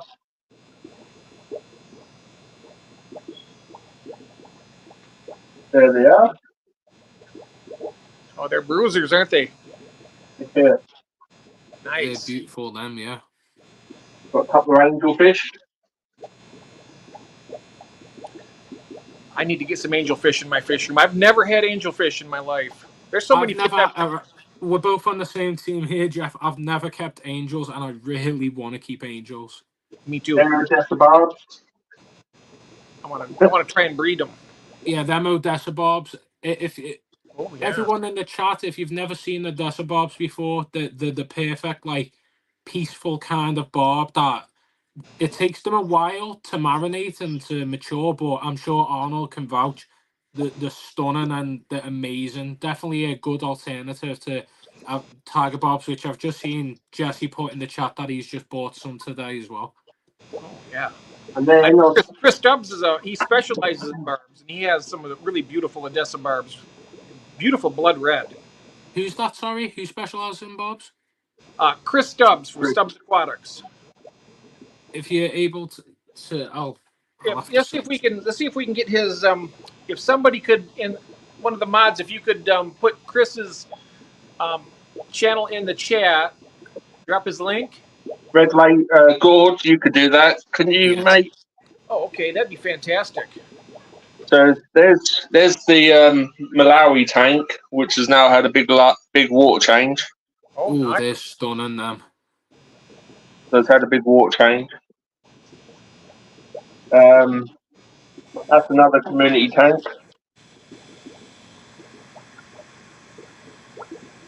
That's your favourite tank, isn't it, Jeff? Oh wow! I think it's. Oh wow! Yeah, that's beautiful. That I like that. And then here are my discs for it. Stubbs. Yeah. Okay, I'll keep that in mind. Here are my discs. Yeah, sailing about 9 tiger barbs, 3 of which are the electric green, 6 autocinkless, 2 longfin danios, 6 ember tetras, and 3 guppies. Nice. That's a nice haul. Here are my discs. I got to use this, guys. My eyes are starting to blur on me a little bit, so forgive me if it looks stupid. But this is the issue. I've got the stream or the live in the background on a monitor, but I can't see what's going on my phone, so I'm just waiting. And I can't. Yeah, I can't. Mine's just a small phone here. I can't. So I'm using this right now. My setup isn't ideal, but I'm working on it. It will come together a little easier for me, but. Yeah, same here for sure. Yep. Oh, make Arnold big. I'm sorry about that. Yes, hold on a second here. Thank you for putting that in the chat. Solo layout. That's better. Sorry about that, guys. I need to. Thank you, Gord. I appreciate that. Oh, look at those discus. My goodness, they're beautiful. Wow. And that makes it easier for me to see right there. I mean, wow. And then this is the same tank as what you've got, Adam. Yeah, that's beautiful. That is that real rocks or is that decorative? Yeah, it's decorative. That's fake. Still looks really nice. I like the does. fact that you've used a lot of Anubias as well in there. And then got some more Oscars. Oscars, can't get enough of them. We've got the Cards. Are you familiar, Adam, with Only Oscars? It's a channel. It's I'm a actually not. No. young lady out in California. Her name is June, and she has over 100 Oscars in her home. Wow. And we're talking not just little Oscars. We're talking huge Oscars, like right there. Yeah, Over 100 of them, and she has a lot of really large tanks. That right there is the size of a small dog. Oh yeah. And I could swear that her food bill for those Oscars probably costs more than our grocery bill for people a month. I would only imagine. That's a rare sight in the commonplace. Oh yeah. Aquarium delirium. That's tickled me. Did you just say make Arnold big? Because that sounds wrong. Oh God, here we go. Here we go now. Mal, make Arnold big. It all started with the wood. It all started with the wood. That's the wolf. Yeah. That's the wolf fish. The wolf cichlid. I've got a nice piece of. No, I'm not gonna say that. No, we're not going there, Adam. No. I've got some nice bog wood here. Here you go. Look at that. Oh, speaking of which, Mel, how was dinner? Did Did you enjoy your meal? So that's my I always community talk tank. about food on the channel. It always makes me hungry when I hear about all the food that people are eating. That's my community tank. Jesse's saying that was a that's beefy beautiful. boy there, a good-looking Oscar. Yeah. That's one Anubius. That is just one. Right here, Adam, is June's channel right here. She has lots of Oscars. She does a lot of live streams too. And then those are the bettas. Those are the jarred bettas. Nice. Yep. Yep. We've got all sorts in here. This has grown. Oh, Kathy's in the chat. Hello, honey. That's my wife. Hello, Kath. So yeah, there's all sorts in there. I definitely got to pay you a visit at some point, Arnold. Yeah. Oh, my favorite ribeye. Whereabouts are you stationed, Arnold? Down south? Whereabouts? East Anglia. East Anglia. Yeah. So, Lowestoft. There we go. Okay. Better. Yeah. Yeah. Oh, okay. We've got. I think we're all back now. Yeah, we're all back now. Were you still showing something, Arnold? Because your fourth frame disappeared. Nah, it's all good. All good, mate. Oh, okay. Right. And Kathy's in the chat. To everyone. I would go in the reptile room, but that's a whole different story. That is the reptile room. I'm just wondering what I should show here. I don't know if you want me to take you around and show you something or not. You know what I'll do is I'll take the phone off and I'll take it around to the Goodeids and the Limias. Oh, you're gonna love this, Adam. The types of fish and the setups that Jeff has got. You're gonna be absolutely amazed. Okay, let's see. I'll just do a quick tour of everything, and that way I'm going to take this off camera for just a moment while I switch the camera around. Yeah. Yeah, those discus, yeah, they are stunning now. Yep. First time I ever kept discus, to be fair.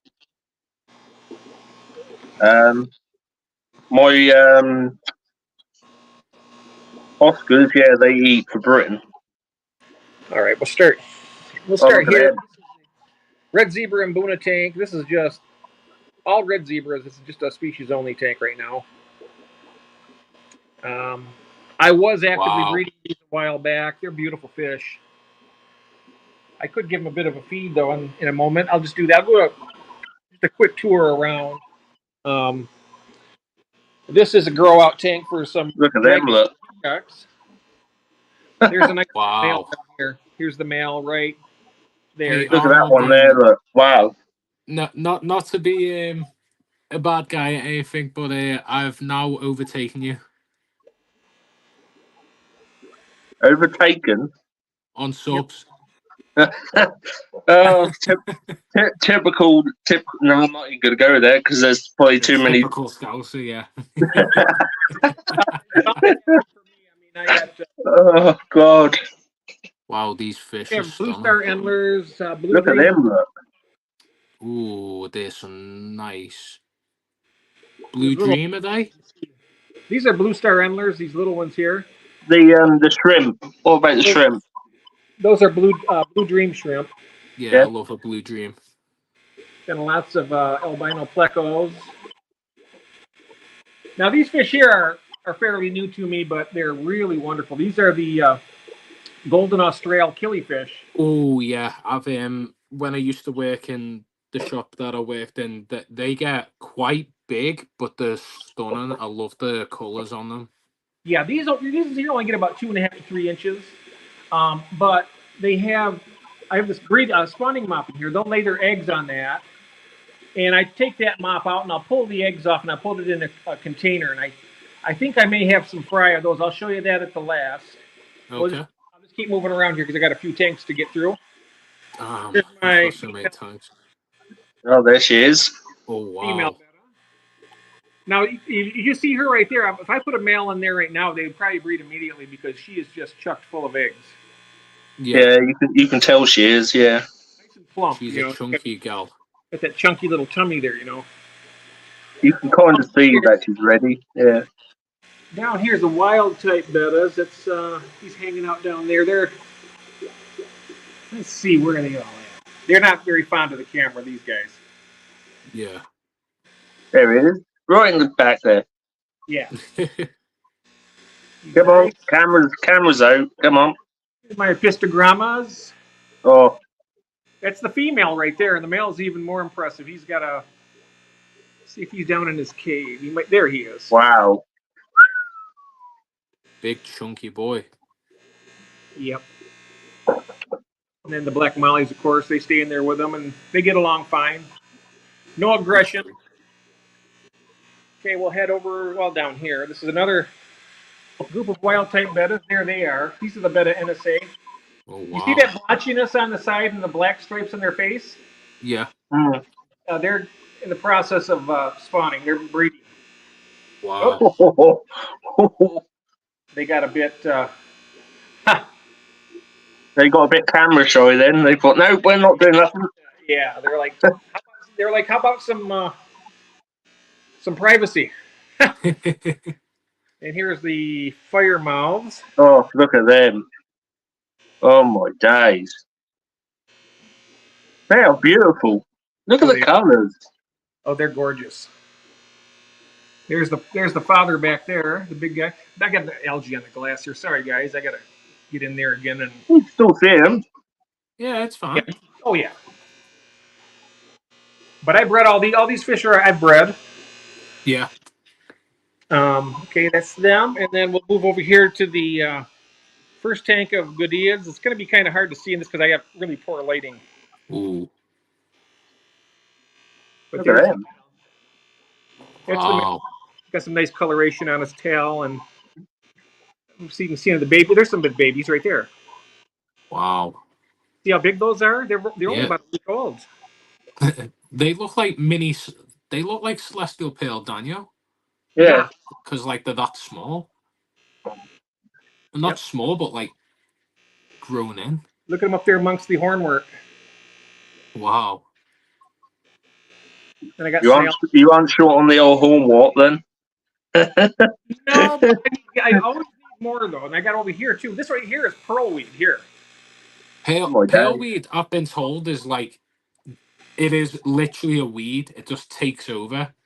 That hasn't been I wish it would because I love it. It's beautiful. It's perfect for breeding fish. I just float mine. Some people will plant it right down on the substrate, but I let mine float. But you see up here, I got all this duckweed. Oh, duckweed. Don't talk to me about duckweed. Well, one good thing about this, I'll show you. Bring it over here. 1 second. They know exactly what's now going to happen. Watch this. Here's the other tank of. I'll bite my hands doing this. Watch this. Damn. Wow. It's like feeding them flake. Oh, they have gone in a matter of minutes. Wow. I love that dragon blood. Oh yeah. Is that the dad? Over here is his dad. Over here. Oh, where is he? More falls apart for me too. Right there. Fanatics. Look at that. Oh, look at him, though. Big boy. Woo!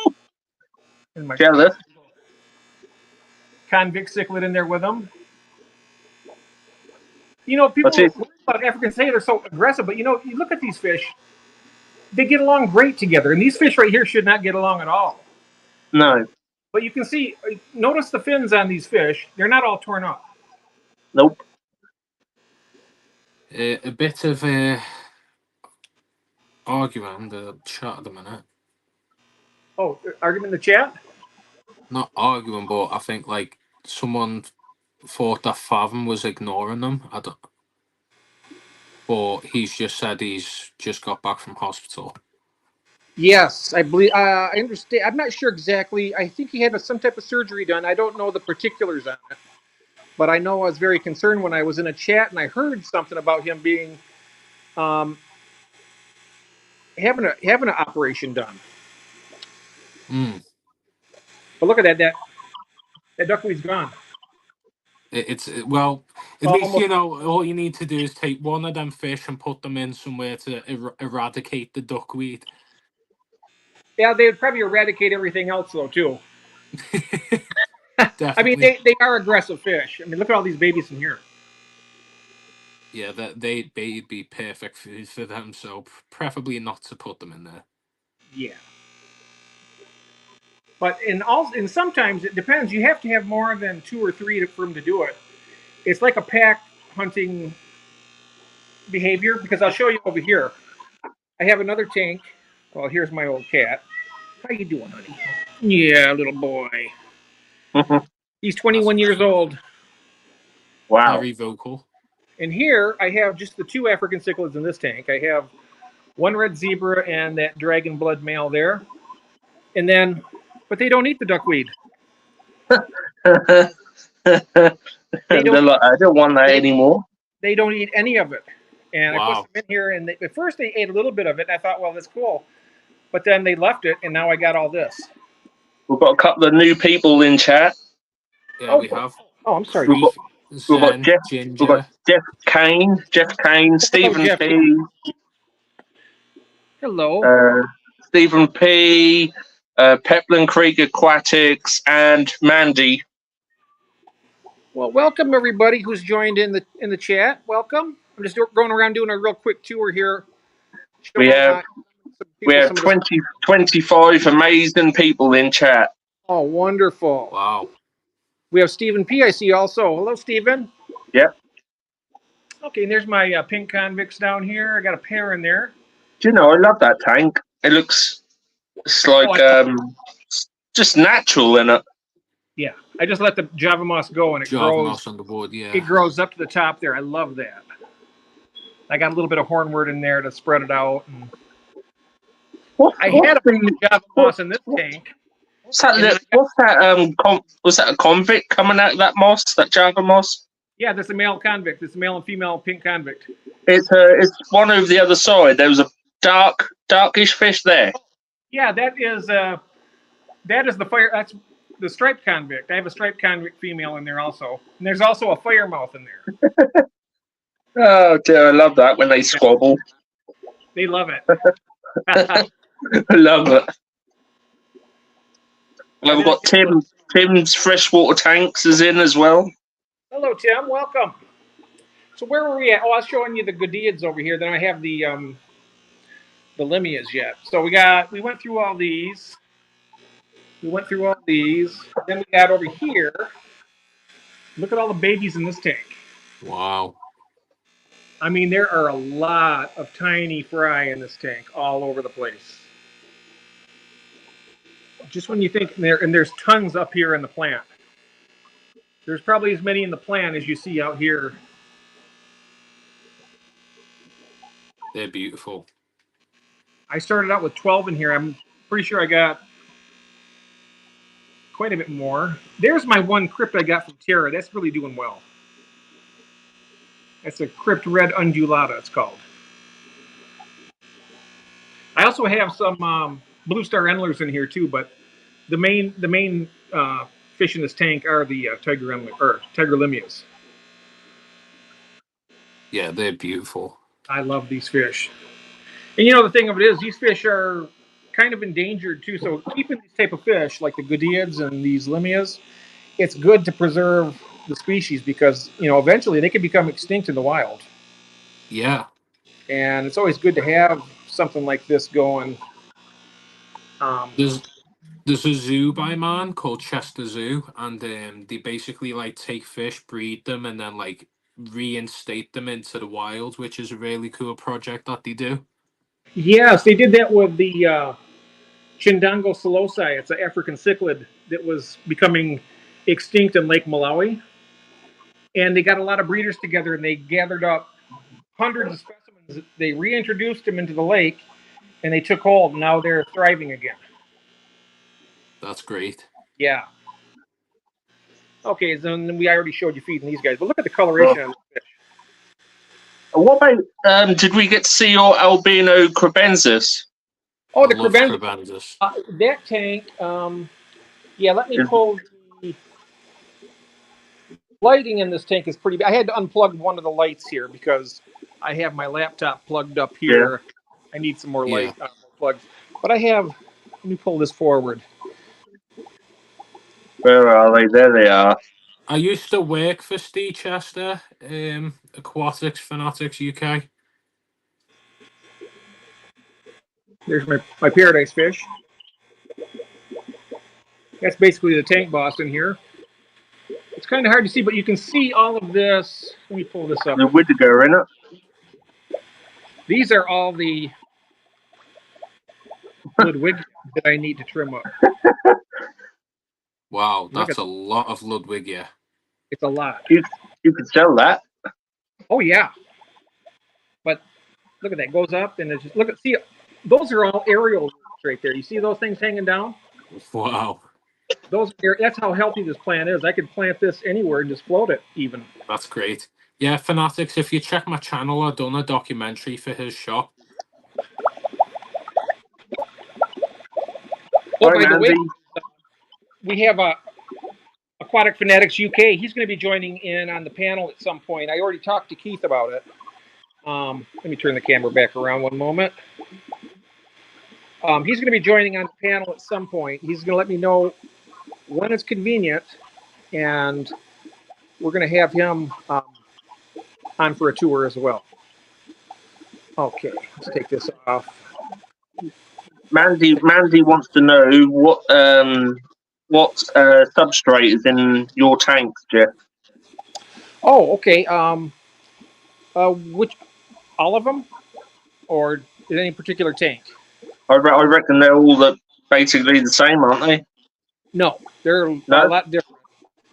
Since this one over here, well, let me turn the camera back around. I'll actually go around and show it.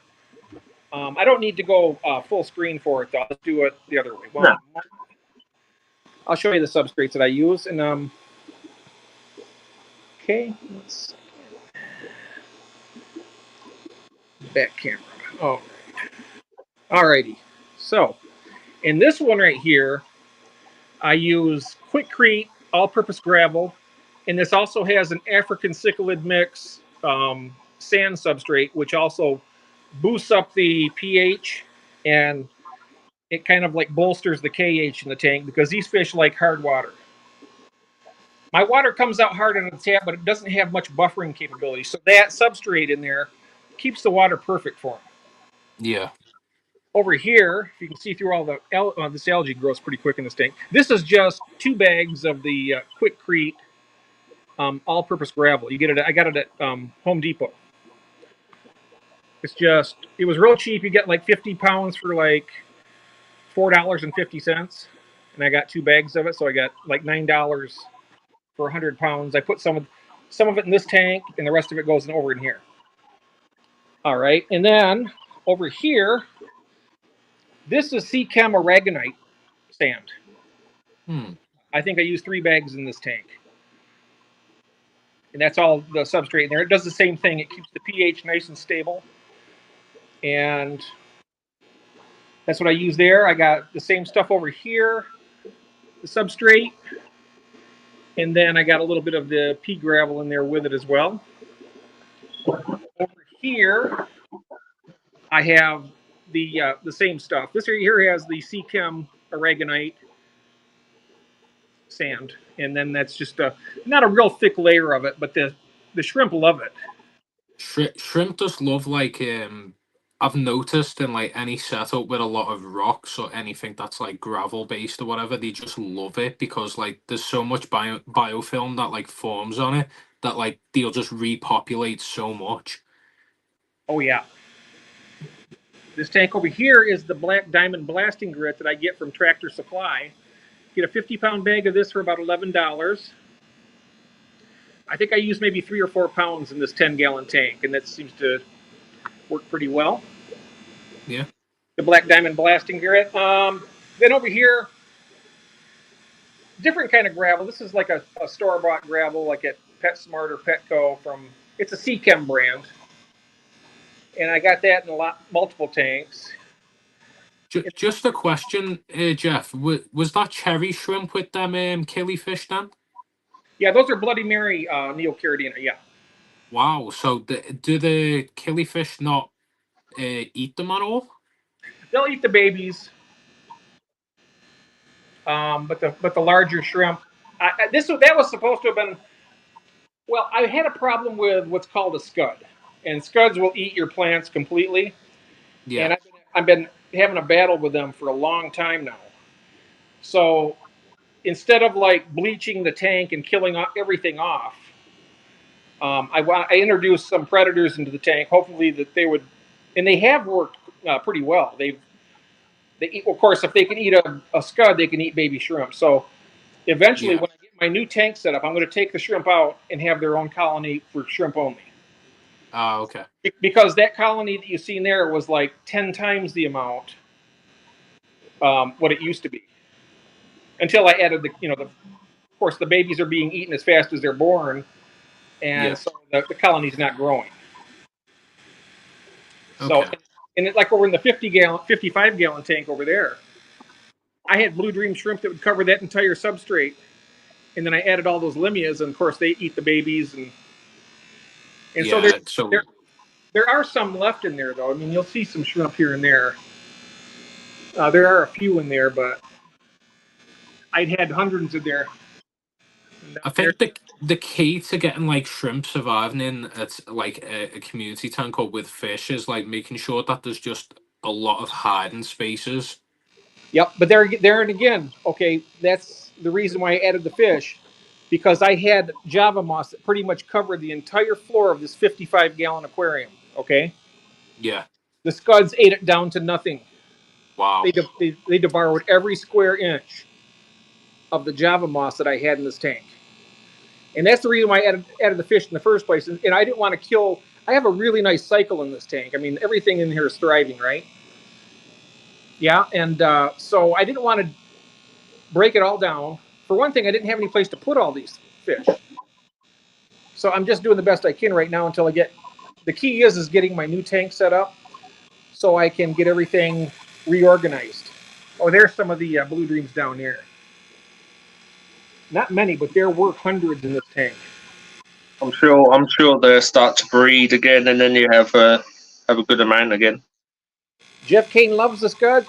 You know what? I bought them. I bought scuds for a food for my apistos, and yep, they are a great food. But I tell you something, if you like plants, I guarantee you, they will devour them down to nothing. I don't care how healthy they are; they will eat all of your live plants, no matter what anybody tells. I mean, I've had them now for a few years, and I can tell you they will. Yeah. I had such great Java moss in this tank. I really did. And it's gone. I've just noticed my shrimp have been molten. I had a water wisteria. It looked like a tree. Really? It was so big and bushy in this area. And they ate that down to the nub. Wow. They devoured it. They ate the root, the stalk, everything. You're back. Welcome back. Is that eggs I can see? Oh, I don't know. Nice cherry there. Look at this, Jeff. Look at this, Jeff. Yep. And Craig is saying, don't people recommend scuds and they will, depending on what you have. But for a shrimp tank, if you're having just shrimp only, the scuds are a bad thing to have with it because they'll eat the moss that the shrimp love. And I get from what I've understood, they say that they'll even attack the baby shrimplets and kill them. What size bowl is that then, Adam? I'm unsure, to be honest. I picked it up from TK Maxx. Yeah. I sent my girlfriend on a mission in town to have a look for a bowl because I literally couldn't find a glass bowl for the life of me, and I'd say it holds. I can't give a rough estimate. I'll be honest with you. It's bigger than my head, so make of what you will. I've got a big head.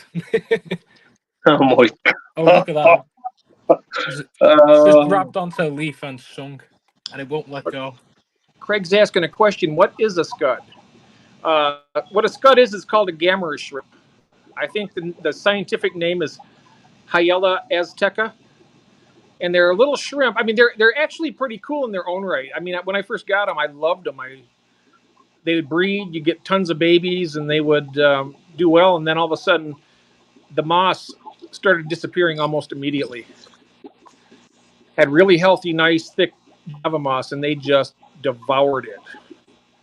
It didn't take long either. We're talking a matter of a couple weeks, and it was gone. AV Save says, I haven't seen that bowl in a hot minute. Yeah.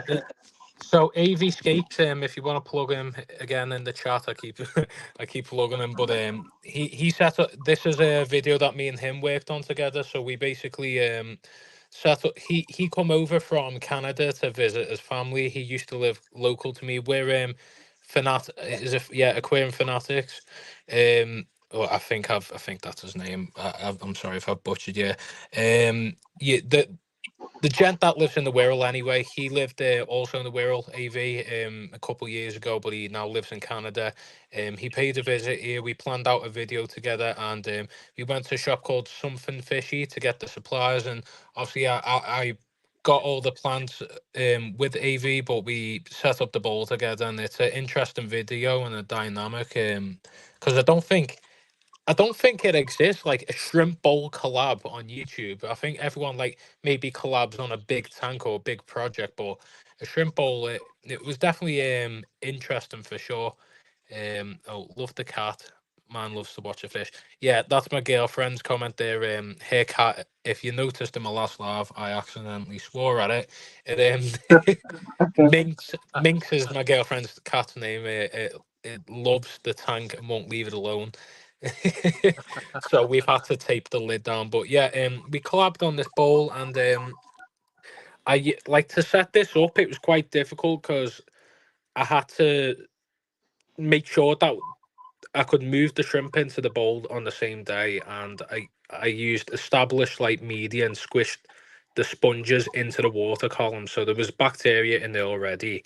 And then I used a product called Nitrico Goop, which is if you look online, there's a website in the UK called Tropco, and they supply like fish that you can order online, but they also have this product where it's a goop, and if you squish it into like a sponge filter, it cycles your tank straight away, and like it's been rock solid every time people have used it. And I used it on this, and although it was a little messy, and I had after like a week or so, I had to siphon it out because I used like airline tubing to siphon anything out of here. Obviously, I can't use an actual gravel vac or anything like that. And yeah, it instantly cycled the water. There was no deaths. The only deaths that I've had in this bowl have been shrimp that I've had for like 2 years, and they've just reached the life expectancy. So I think Arnold knows already that the shrimp that are in here are actually from I said this in my live. I actually picked these up. 10 cherry shrimp. 11 cherry shrimp for 10 UK pounds, which I think in the US is probably $13. So there was a guy breeding them, and he happened to be the vicar that baptized my niece. So yeah, this is interesting. I haven't seen any breeding yet, but you can probably see some bolts in the background there. and I'm hoping that they breed in here. I don't know if I'll be selling them because I've kind of crossed the genetics now, putting black shrimp, blue dream, and cherries in here. So they're all probably going to eventually turn brown, but it's nice to see like a little ecosystem that looks after itself. And the interesting thing is that the plants that I thought would do well in here didn't. So I had cryptocorn, died straight away. I have still the remnants of Limnifolia sessiflora. Hello, It's Shady kind of Grady. alive. Welcome. Hi, Not Shady. not doing great. I don't know what this plant is. And finally, That one, that's Hygrophilia polysperma. is that polysperma? Yeah, Well, it's absolutely thriving in here, as you can see. It's sending roots it's out. a right But pain in the bum. does it That's take all over your tank? Yeah, it does. Yeah. Oh wow! So at least it's in the right kind of setup where it's going to be absorbing the nutrients. See, the thing that I like about this setup, and I'm going to be adding like floating plants, is that whatever nitrates or any like bad stuff in the water column, it's getting absorbed by the plants. So the most baffling thing for me that has happened is I have Monte Carlo, which is a carpeting plant that is used in high tech aquascapes. People use CO2 to keep this thing alive. I've tucked it into the wood, and if you can see, it's sending roots out. It's living the best life. Oh yeah, definitely. It looks great. So it's definitely a nice little setup, and I'm happy with this. Obviously, I'm stuck with that and the flex over there, but eventually the new tank will be there, and I can make a lot of videos out of that. And then when I move, one day I'll aspire to have as many tankers you, Arnold, and Jeff. Oh yeah, definitely. Oh yeah, I love that. I But love seeing the shrimp crawling around. That's for me, I like having the really good, blue dream shrimp and everything. But just seeing, they could be wild, and I'd still love them just as much. Honestly, I mean, I like the colors and everything, but just seeing the tiny creatures running around. it's the That's part of the behavior, reason like. I liked the scuds before, but they're just too destructive to my plants. That's the only reason why I get down on them. If I was able to have them to a point where the fish could keep the numbers manageable, where I could keep moss, where I could keep stem plants without them gnawing them down to nothing. I don't know what it is. I feed my tanks heavily too, so I know there's plenty of food, but they have a preference. They go for my moss, and they'll eat it, every ounce of it. Um, If you want, I can show you the raccoon tetra as well, real quick. oh yeah, sure, excellent. It's definitely. I'll turn the lights on. They're all kind of hiding at the moment. My clown pleco absolutely hates it as soon as I turn the lights on. I was just showing you this earlier, but when you were, I think you were doing something. I was speaking to Arnold. The clown pleco. This is where it resides. Obviously, this setup. It's not. People say it looks nice, but the water levels drop, and I'm ready to change the whole setup. So I haven't done anything to keep it in tip top shape. But basic, basically, there's a clown pleco that lives in there. As soon as a coolie loach or anything small goes in there, it just kicks up the sand and makes an absolute mess. They are the raccoon tetras. They're kind of hiding right now. Obviously, I've turned the light Raccoon. back on. I'm not sure if I've even heard of raccoon tetras. Yeah, I haven't. I think the name of them, as I was saying, they're from a place called Pier Aquatics. If you, I think they're called Hypercresson Procyon or Procyon or something like that. The males, they get like a really bright yellow. They have a nice red orange fin. You can kind of see them there. A Oh blue yeah. eye. And they're called raccoon tetra. I don't know why, because they're not black and white, but I think it's something to do with that black part and the back tail there. Obviously, you have my buddy there that absolutely loves being the star of the show, the Epistogramma Hongsloy. He's the most peaceful dwarf cichlid I've kept in the community. He doesn't bother anyone. I could probably put cherry shrimp babies in there, and he won't even eat them. He's so docile and like a Hmm. puppy. We've also got chocolate whiptail in here as well. Oh, That's nice, that is. wow, that's cool. Stephen P says Just he has a bunch of the raccoon tetras also. oh, that's great. Nice. I'd definitely love to get more of them, but as I said, P Aquatics haven't had them in a while, so I got 7 of them. I think they have been breeding. I've seen them breed, but I have Corys in here also and the Episto, so whatever drops in the substrate ends up being food really. There is one other inhabitant. If you can see there, that is a L471 mini snowball placo. Oh, no. 471. Those are nice. Yeah, so this guy, I adore this fish. This is probably one of my favorites, apart from the Episto in the tank. I got a really good deal on it as well. It doesn't come out often, but the one thing that I like about this placo compared to the clown, which lives in the abyss, is that you always see it moving around in this part of the rock and wood, and it will actually come out when food hits the bottom, which is nice as well. But it spends most of its time there. I've also got some stay-by corridors as well. They're They're kind nice. of shy. They're nice and chunky as well. They have been breeding. Weren't able to hatch them eggs that I shown them alive recently. I think they just ended up getting fungus on. Again, obviously it's a community tank, but it would have been nice to get some fry from that. And then finally, if I can see them, there's the Episto. If I can see them, I've got gold laser corridors as well. I just don't know where they've gone. Oh, there's a Cooley Loach. Oh, let me stop you for 1 second there, Adam. Zen Ginger, for your information, I just submitted Adam's channel to the Fish Fam link. He wasn't on there yet, but we're fixing that stat. So you're gonna have a spot on the Fish Fam link. Well, hey. Thank you very much. So you're officially part of the Fish family on YouTube. So Yay. that's great. Appreciate that. Thank you very much. Thank you for that, Zen Ginger. I appreciate that. It's Hey, Mandy. such wonderful people. Such If wonderful you can- people in this community. You can see in the background, I think the final fish that I'm showing you, we have gold laser corridors. There is a Cooley Loach in the corner as well.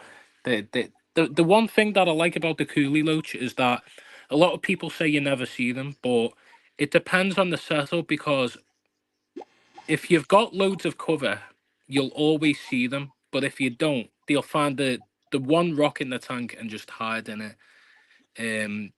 That's my opinion on them anyway, but I'm still looking for gold laser. Yeah, there's the link right there, Keith.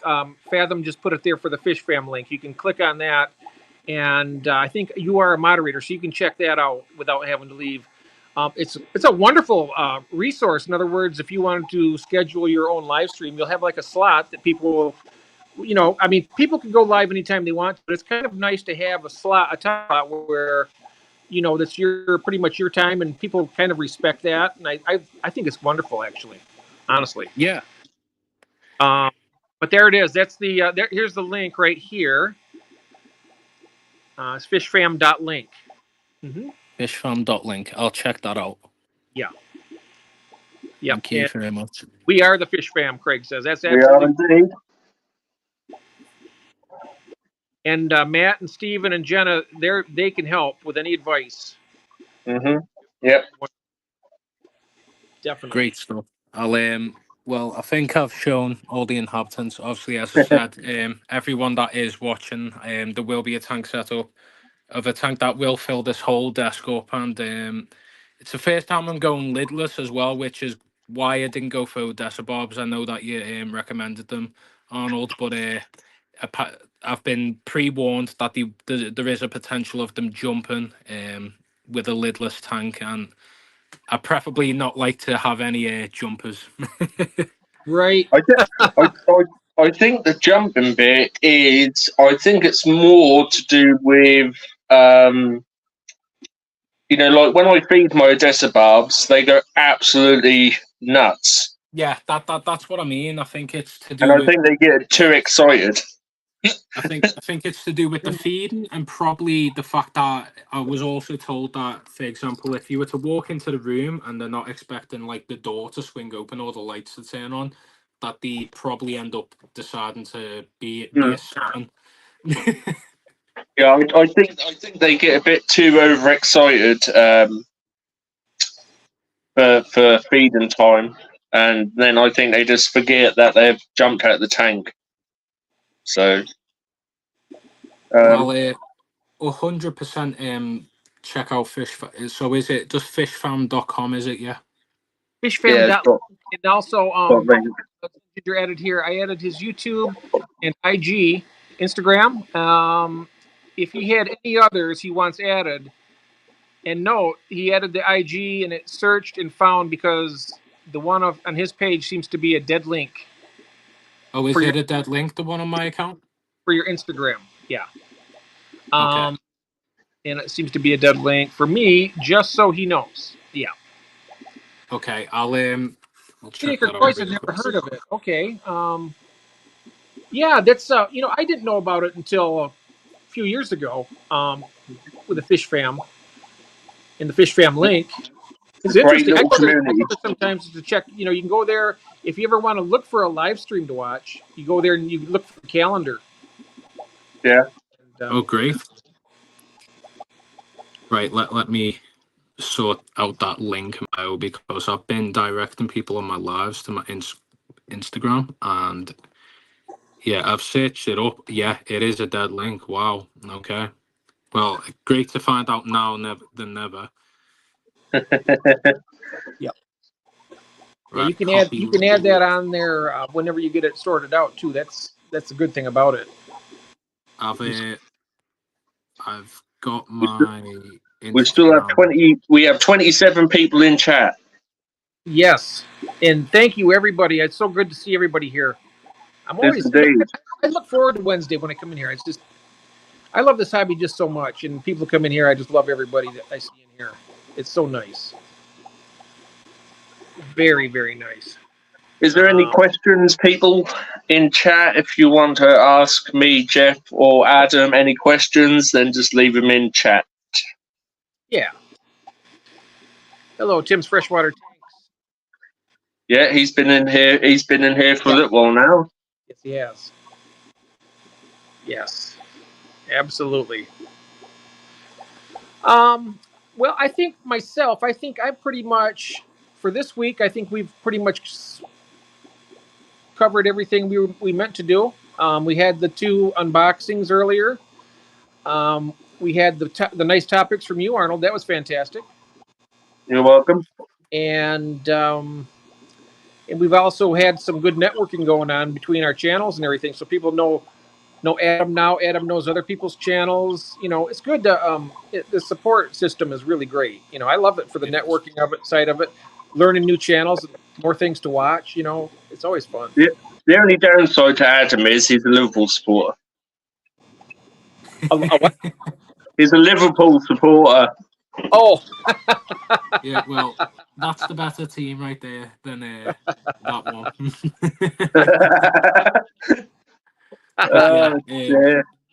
No, it's great because like I started this 4 months ago, but I've been in the hobby for 6 years, and like keeping to yourself, like, well, when you're in the hobby and you haven't got anyone to talk to, it's like kind of having a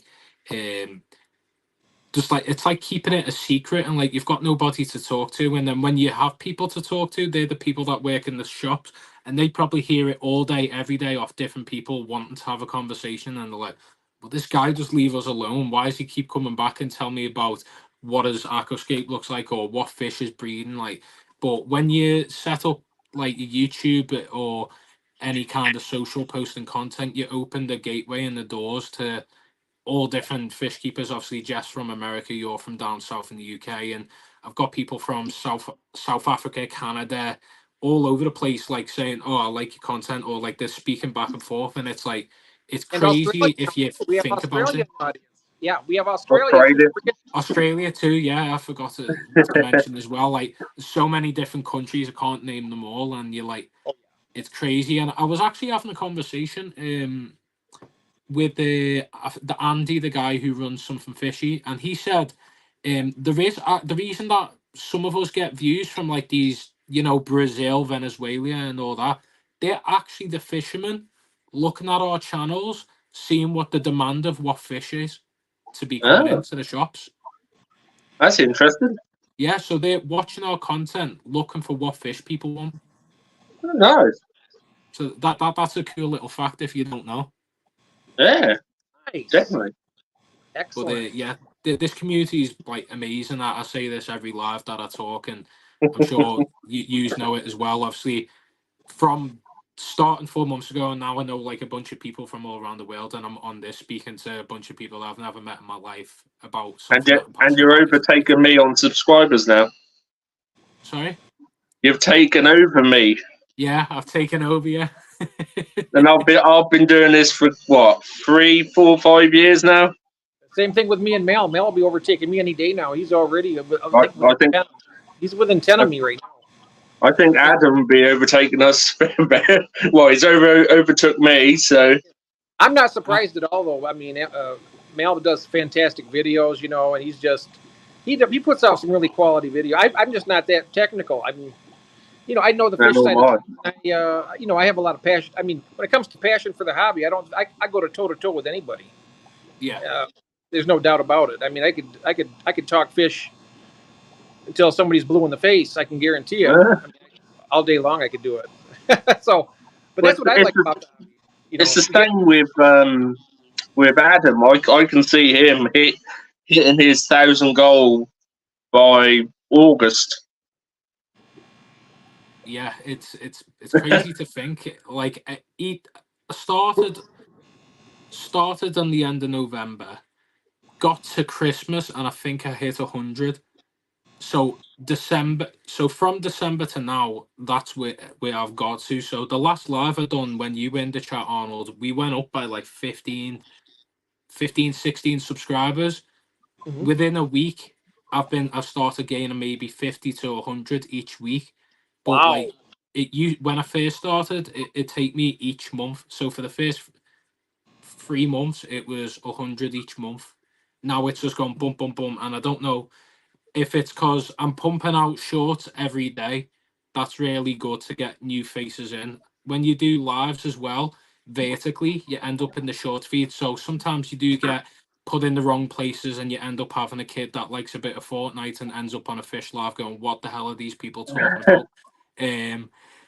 Probably my nephews included. But it's like lives are really good, shorts are really good. I do the shorts daily, I do videos weekly, and then lives once or twice a week. Is this my second live this week? Third live. I've been doing a lot of lives recently.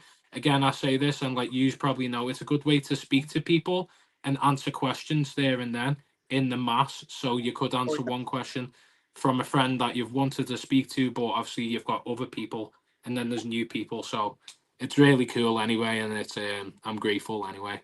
We got a really huge knowledge base here, and I mean, in this stream particularly, I'm not sure a lot of streams. I mean, we got Stephen Pease. He has a fantastic stream. We got lots of great streams. We got Craig. You know, I learned so. You know, the thing about it is this, guys. I don't think there is honestly, and I'm going to say this truthfully. There's not a day that goes by that I don't learn something about this hobby. Every single day. Yeah. Every day. I don't think there's been a day gone by that I haven't learned at least a tidbit of information that I didn't know before. Yeah, there's always something you can learn, isn't there? There's always something to learn. Definitely. You know, I think I'll stop learning when I'm stop living. You know, that's the way it's going to be with me. I'll be learning until the day I die. So it's, you know, that's, but I wouldn't have it any other way. Yeah. I'll never know it all. I don't want to know it all. I want to. It's all about the journey to me. It's not about the destination, because destination is the end, and I don't want it to. So we just got to do the best we can, you know, with the time we got, right? Exactly. Indeed. Yeah. But in that token, guys, I'm going to need to end the stream here, though, just because if you guys want to continue going on, you can. You're more than welcome to. But I have to fix some food for my wife for dinner. Yeah. Getting to that point for us. So I will go ahead and take off out of here, and you can continue on. As far as I'm concerned, that's great. Sure. So you guys go ahead and talk. It's fine. Everybody, and out in the chat, I want to thank everybody. You're all wonderful, and I will talk to you later. And nice meeting you in person finally, Adam. Nice meeting you too, Jeff. Yes, we'll have another live stream and get together again, all of us. So, and meanwhile, you guys carry on, and I will see you guys all later. Take care. See you later. Take care. Enjoy your food. Bye. Wow.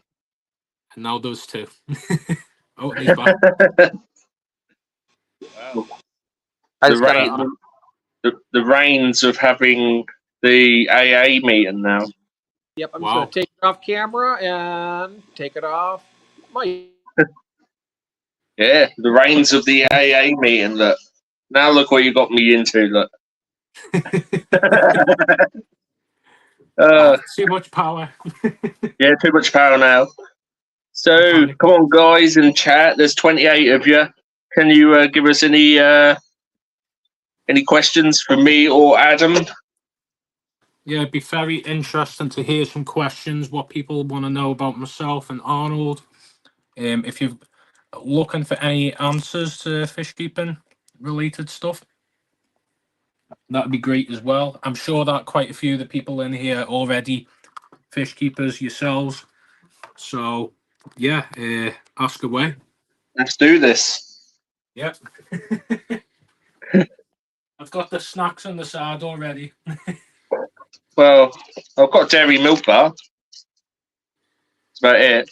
A milk bar. I've got Thai sweet chili sensations and Mentos. So we'll probably carry on for another 30 minutes, and that'll bring us up to the 3-hour mark. So Yeah, sure. get your questions in. Come on, fish fam. I'm just looking for my charger and my wire. My wire's just decided to disappear. Please. Right, where is it? Is it down the side of my bed? This the issue, Ooh. having a setup in your bedroom. Right, I think I found it. we've got our first question. Okay, what is it?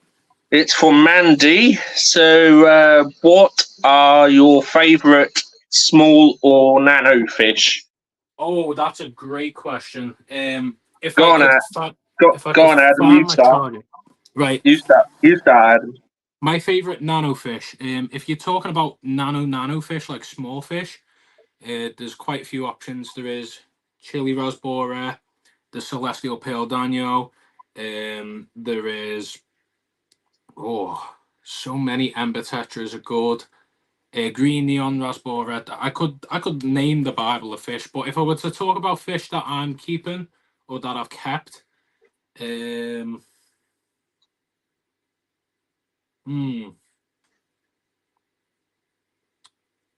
don't know. It's a tough one, isn't it? It is. I mean, I'd say the raccoon tetra at the moment. Pygmy corridors is a great one. That's a great answer. I'd probably say if you've ever kept a licorice gourami or peacock gudgeon, have a little look into them. They're great fish. Right, where is my charger? So for me, it is a tough one, but I'm not really a fan of chili rasboras. Oh, how come? I don't know. Because I used to work in an aquarium shop, and we used to have them, and I just looked at them and thought, no, it's not for me. It's the thing is, I'd say with the chili rasbora is that it takes them a while to fully mature and go a super bright red. Because if they're in a fish shop, you get disturbed all the time and you just kind of look pale and weird. Yeah. Where is this one? Sparkling gouramis are nice.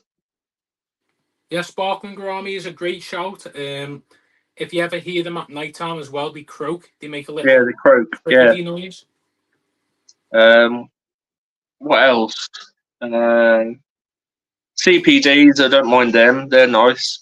Yeah. Have you ever heard of the emerald rasbora? Yeah. So the emerald rasbora, if people don't know in the chat, it's basically a celestial pale danio with tiger stripes. I don't know. There you go. So that's definitely a fish for sure. If I can get this wire sorted, then I can actually have a sit-down conversation with you, Arnold. I do apologise. So we have another question now. Okay, sure. From Gil's Fish Room. What's the optimal breeding conditions for the Patagonan toothfish? Huh? Jeff, What? Jeff, why did you leave us? We need Scarlet to. Bardis, Fanatics, yeah, I agree with you. Scarlet Bardis is great, but I'll give my opinion on that now. There is some nanofish that I'll talk about to you. Right, Um, we need to find out what these fish are. I'll let you find that out real quick, and then whilst I plug my phone in. Right, that's plugged in now. I think we're golden. Right. I know how, but Patagonian mind land me on a 15-year-old holiday. toothfish. Yes, you did Great. say any questions. Wow. I've got fish keeping knowledge, but only 6 years, and only with community nanofish. But I assume that you've just found out whatever that fish is. Yeah, it's Ew, what is that? It looks like something that would be served in a restaurant somewhere in it's the far lands of a, another country. it's called a Chilean sea bass. So I've That's an never odd. even heard of them.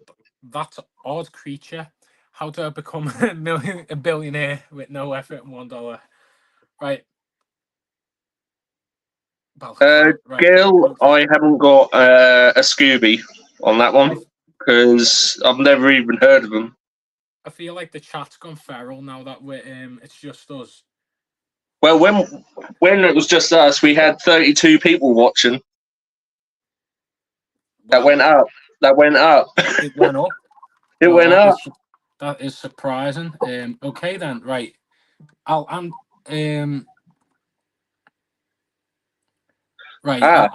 Let's start at a topic then. What is everyone's experience? We've got one more, I think. One more. Okay, Something about a Sweet Acres koi farm. Do either of you plan on expanding outdoors with your hobby and building a pond?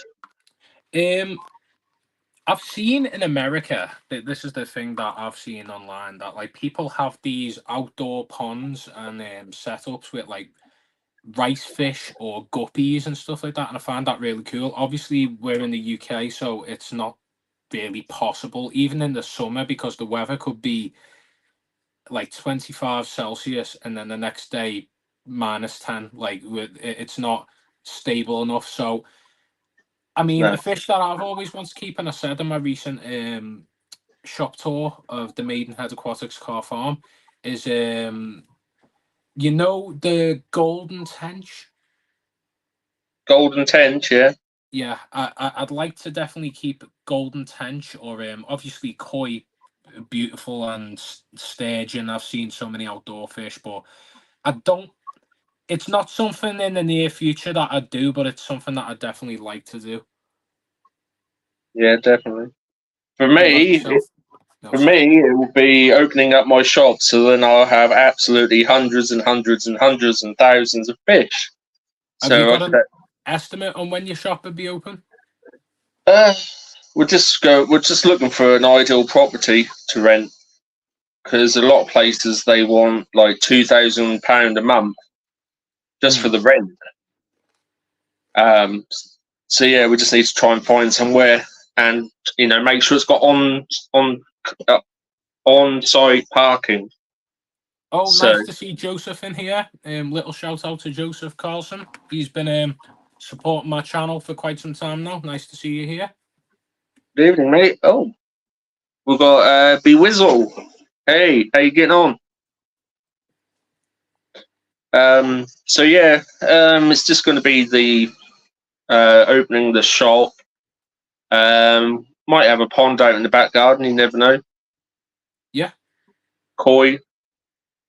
Are you planning to specialize in like just freshwater when you first set up? I'm guessing. Yeah, just be freshwater for the time being and reptiles.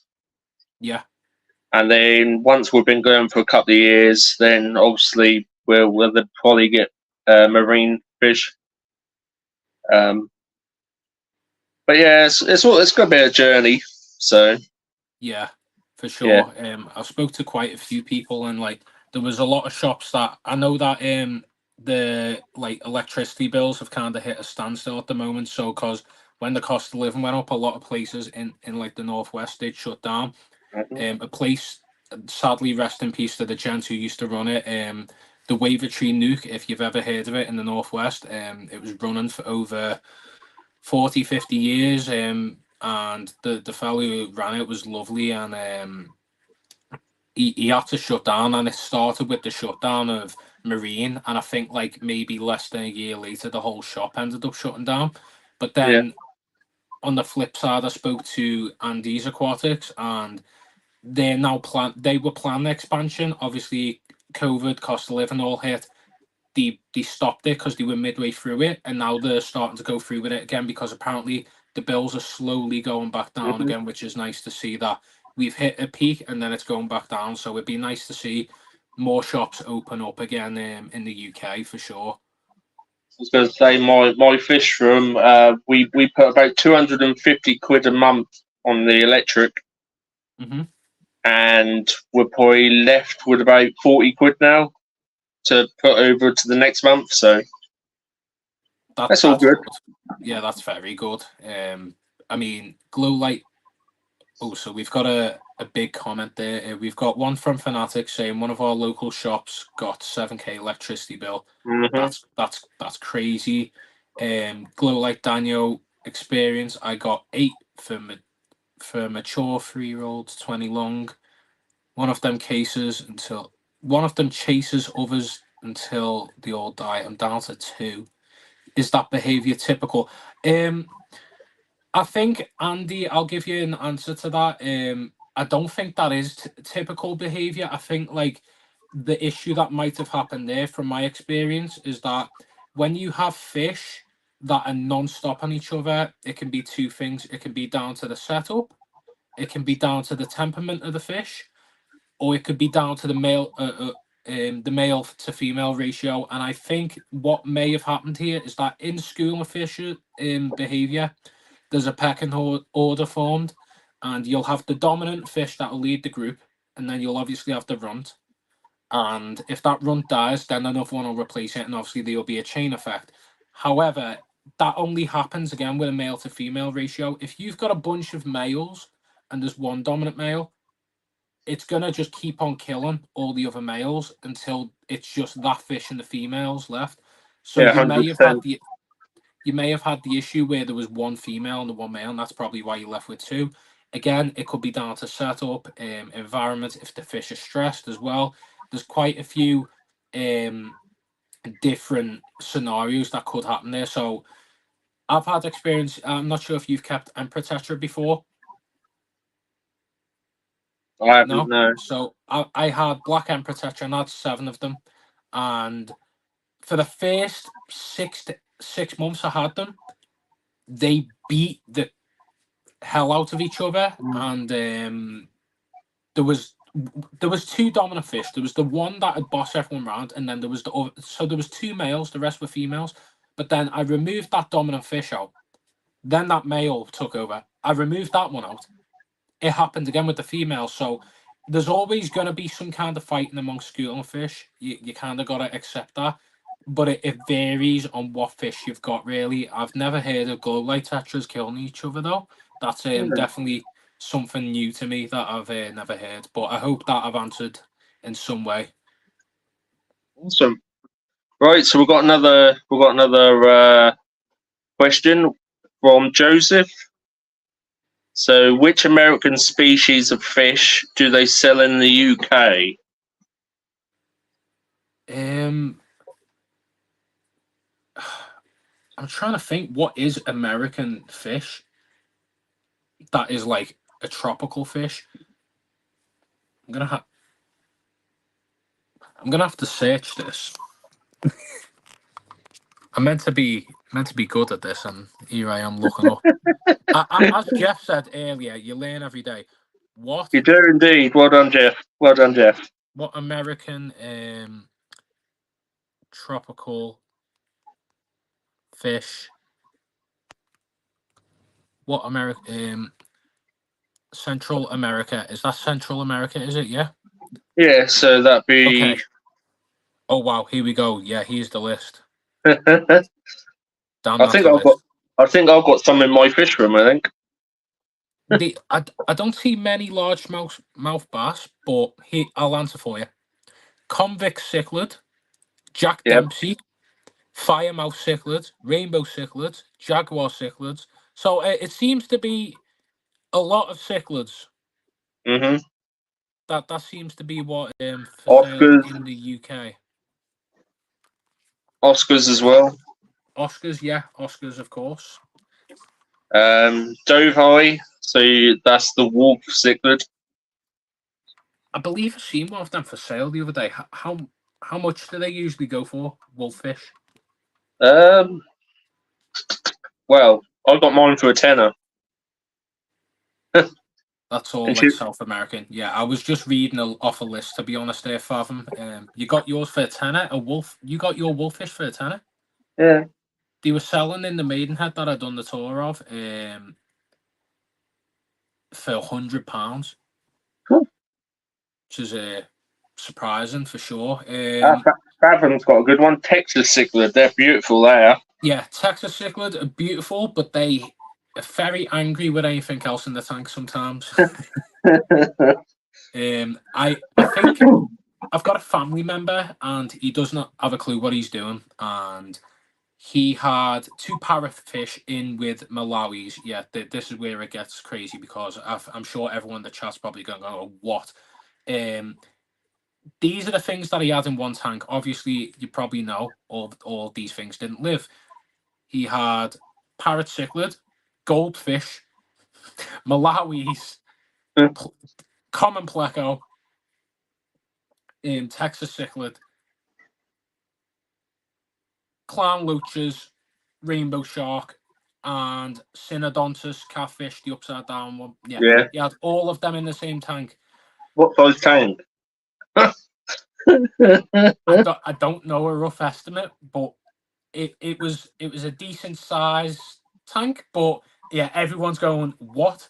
Yeah, I did warn him. I gave him solutions to what he could do and what he could stock with Malawis, and there was some schooling fish that could go with, but obviously the other cichlids going in there is a no-no. The goldfish, let's just say I told him remove them, and the goldfish for maybe a week or two were fine with the Malawis Yeah. until the eyes start to go missing and everything else, and then you're like, well, I warned you, I told you, I gave you everything of advice. Obviously, listen, everyone's experience in the hobby, as Jeff just said, I approve of mixed tanks. I think, everyone's got different experiences, but when it comes to putting a goldfish in with cichlids, That's gone a bit no, far. no. I mean, different temperatures, different parameters, all these other things. So, yeah, I think obviously I gave him all the advice I could, and when he seen everything die, he weren't actually surprised. It was like, "Oh, that's cool." I was like, "Okay, I'm not giving you fish keeping advice anymore." No. So, yeah, but I mean, how long have you? So you said you've been doing YouTube for 5 years. 5 or 6 years, yeah. How did you find my channel? Your channel? Yeah, It just appeared on my feed. On the feed. Yeah, on the feed. In the home. And then I watched the community setup? Like your one? Yeah. So I watched that, and then I watched you do your girlfriend's tank as well. Yeah. And then a lot of your shorts as well. Yeah, I post them. I just You got an obsession with shorts. it is the thing But though it's with good, shorts. The shorts, like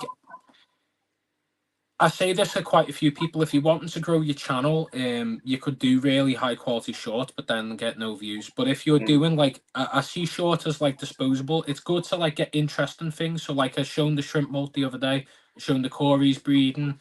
I've shown the obviously the pleco come out that doesn't come out often. I've shown other things, but like I think the good thing with shorts is that you're also able to put a lot out. All you need to do is press record, or just chop a clip out of like a video that you've done, and then just upload it with music, and it gets put out there. And like it's with the younger generation as well. I'm saying this like I'm an old man. You know, with the likes of everyone's attention span being like short, they like TikToks, they like they like YouTube Shorts, they like Instagram Reels. So like putting that short form content out, if they want to invest into you and enjoy your content, then they'll definitely, you know, click on the short, subscribe to you, then they'll check your channel, and then obviously start enjoying your channel that way as well. Definitely. I mean, so Joseph has asked, have you seen a North American sunfish? didn't Jeff have one? Yeah, Jeff has got some sort of sunfish. I don't know if it's North American, though. It's a pumpkin seed sunfish. I'm sorry, guys. I'm cooking. So, North American pumpkin seed sunfish. Mm-hmm. Yeah. I think you're just scared, Andrew. Pop back in. Aquatics Fanatics. When I started, I was getting 1 to 2K views. Now I'm lucky again. See, here's the thing. In my opinion, like when it comes to content, you've just got to keep putting out and just keep putting out, and then just keep working and tweaking. And like, I had all my thumbnails one way, then I spent like it was 1 in the morning. I decided to just start changing all my thumbnails. Then the views went back up on all my videos on my channel. Then with the shorts, I can't give really advice on the shorts because it's like a lottery. You can put the best times you can look up online and when to upload them, but usually you could get a couple hundred views one day, 50 views, and then the next day I have a video of just my bamboo shrimp cleaning itself. It was just itching itself with a leg. 8K views. Just randomly. And then you're like, how? Like Craig just said, the dog gets 10K views, I get about 50 views. This is BS. So Joseph has got 2 copper-nosed bluegill. Bluegill? They're nice. They are nice, yeah. I don't know much about American fish. If I get rid of the dog, my channel's done. The big. I'm not going to say that aloud. We're keeping it PG, but yeah. Yeah, bluegill. I heard that people like catch bluegill to use as like bait for bass fishing, don't they? But like, it's crazy to see that in some parts of the world, these fish that are like good for your tank are just used as like feeder fish in other places. Yeah. It's crazy.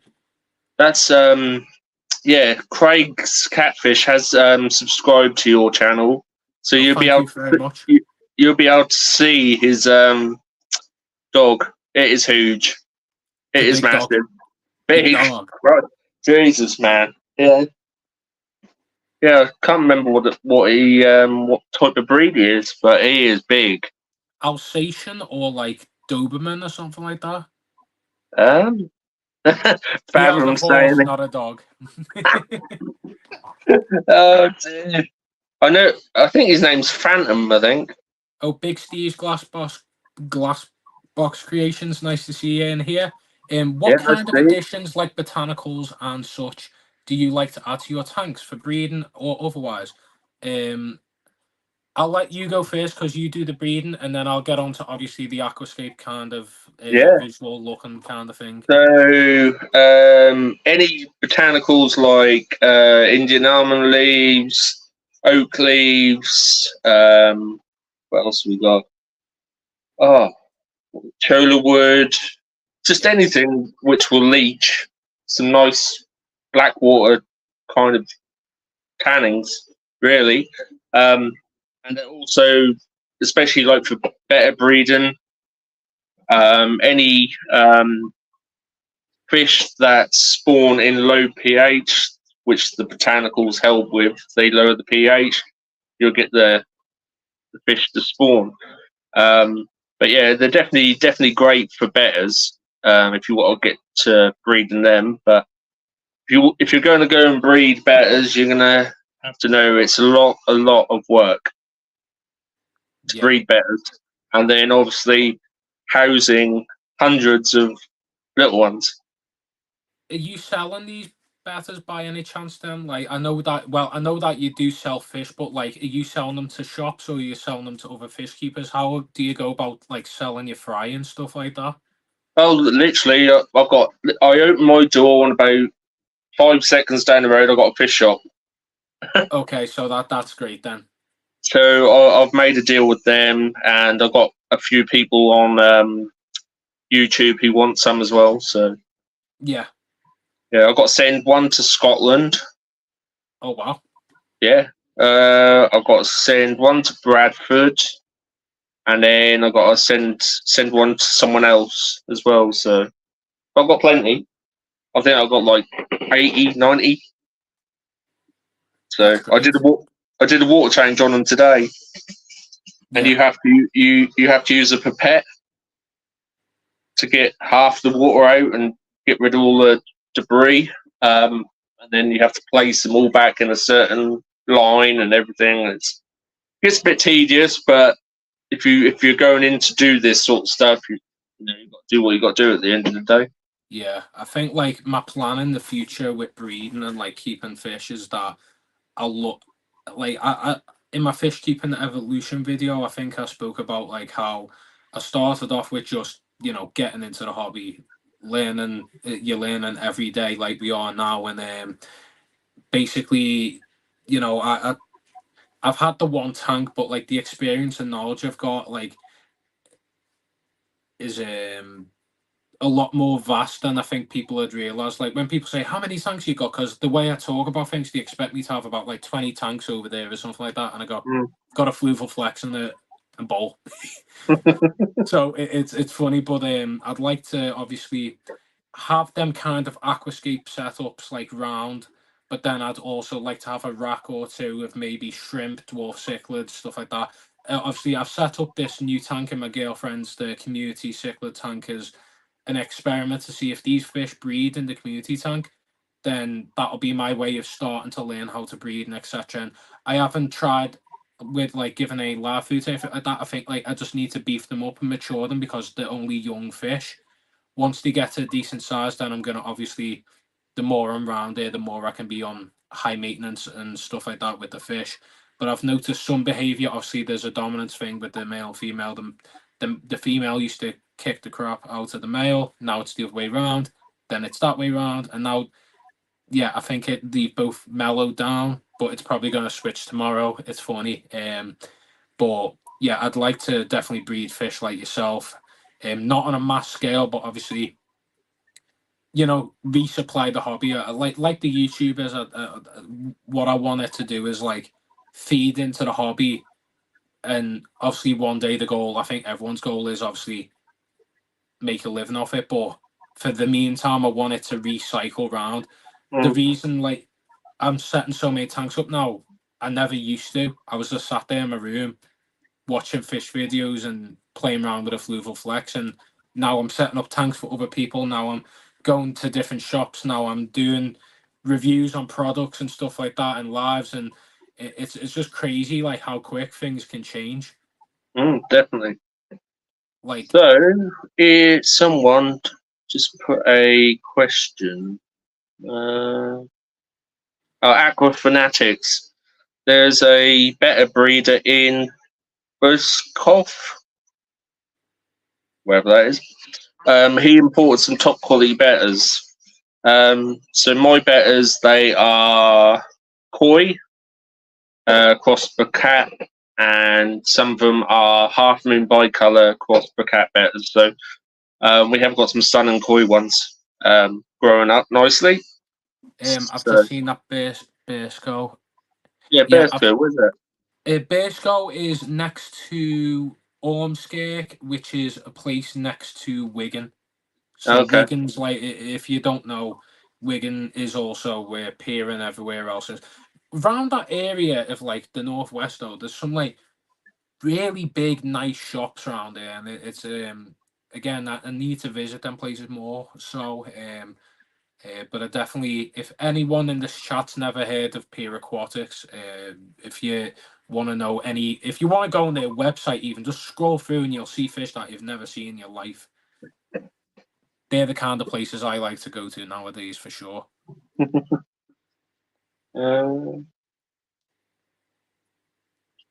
So is there any more questions for me or Adam?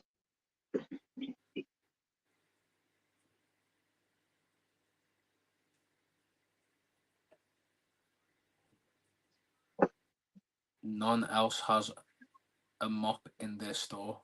No, I Craig might. does like to keep his where his fish tanks are. If there's anything splashed around or anything, comes out with his little mop, mops it all back up. Yep. Mop it all up. Oh yeah, that's like me. If I make a mess in here, I have to get it all tidy. I remember when I first done like my swap over or rescape, and I removed all my fish out, and I had a bucket, and I got up in the night. Obviously, it was a big bucket. I'm in my bedroom, and I kicked it, and a little bit went out. I'm second floor, so it's made a big stain on the ceiling downstairs, Ooh. and the room stunk of fish poo for a week. So, yeah, I think when I go my next place, I'm definitely going to be setting up on the ground floor or in a basement. That's definitely something that I need to probably think of, because I've now got a bit of anxiety of setting up a tank on the second floor in case the ceiling comes through. Oh dear. Any So questions, anyone, about how do you remain sane? that's June, by the way. Only Oscars. Only Oscars, nice to see you. Someone gave you a plug earlier. I'll definitely be checking you out, June. Yeah, so only Oscars. I don't know how I remain sane with having this one tank for so many years. Before I done the YouTube, I think I was losing sanity, and now obviously I've set up tanks for other people, and I get updates on them, and I'm able to visit them. I'm slowly regaining sanity, so yeah, I'll be fully sane again once I have more tanks. To be That's fair, my I answer. think I think I've lost mine. To be fair, You lost sanity. I've lost it. I think definitely. I started off with the tank there. I started off with that. Yeah, That's 125 litre dual Rio, yeah. and then that led to a 105 litre tank. That then led on to a 240 litre tank, and then it just kept going and going and going. I So think yeah, the thing that like I'd have the issue of is I like big tanks, but if I were to have a big tank, I'd probably have just a one big one in the living room, and then scattered around to be a bunch of small ones, because I've just got this addiction of having like this is what I was getting onto earlier, is that my hobby is kind of a mixture of fish keeping but also aquascaping. So I like it to have fish in there breeding, but also in a natural looking aquascape kind of setup. So I don't like the aquascapes where it's just, you've got one big rock and then a bunch of like carpeting plants, and then that's it. It's like just glass. I think it looks nice, but it doesn't make sense if you're putting no. like cichlids in there and all that. You want wood, you want caves, you want all these things. And I find that really appealing, rather than just having like a stick sticking out. And like everyone's hobby is different at the end of the day, but mine's like evolved into that hybrid now of having something that's set up beautiful, but also great for the fish. Is the Yeah. man up top in England too? Yeah, I'm in England. Me and Donald, we're both he's from the south, I'm from the north. Yeah. Me has just He's said, a Liverpool fan as well, so yeah. yeah, I'm a Liverpool fan, supporting the better team. No, no, no, Um no, no, no, no, no, no, no, no, no. uh and No. currently, oh, my girlfriend's feeding our community tank at the minute, and the male cichlid has gone so big the female looks tiny compared to him. That usually is the case. More Scotsman. I'm not actually Scottish. I'm from a place called Liverpool. The accent is like a mix of quite a few, and sometimes, I mean, I talk so people understand me, but other Scousers, you may as well go to another country where they don't speak English. We've got Master Aquatics. Just call me Eduardo. Welcome. Nice to see you in here. Obviously, Jeff has gone to feed his wife. And he did pop in a moment to tell us about his sunfish, but we're just chatting away. We've kind of kidnapped and hijacked the stream. I was going to say take over. Take over, yeah. Yep.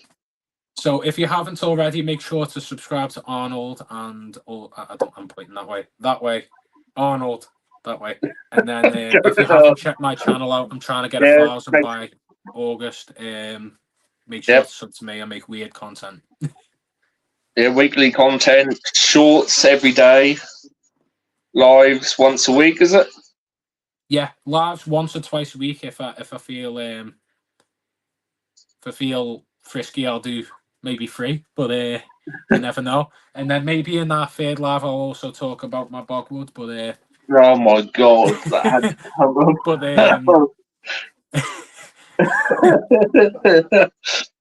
but yeah, when's your girlfriend on here? What, Mia? Can you just tell your boyfriend to stop talking about his wood?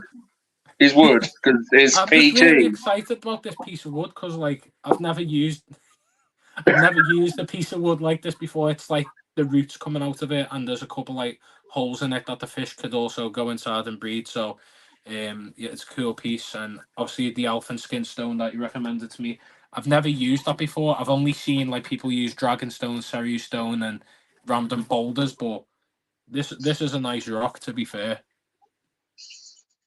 That is nice. But you've been told to behave. She's telling me off now. When I get too much. In my local aquarium shop, they got some red-bellied pipefish. Oh, I've heard of them before. They like slender kind of. Yeah, like literally like that.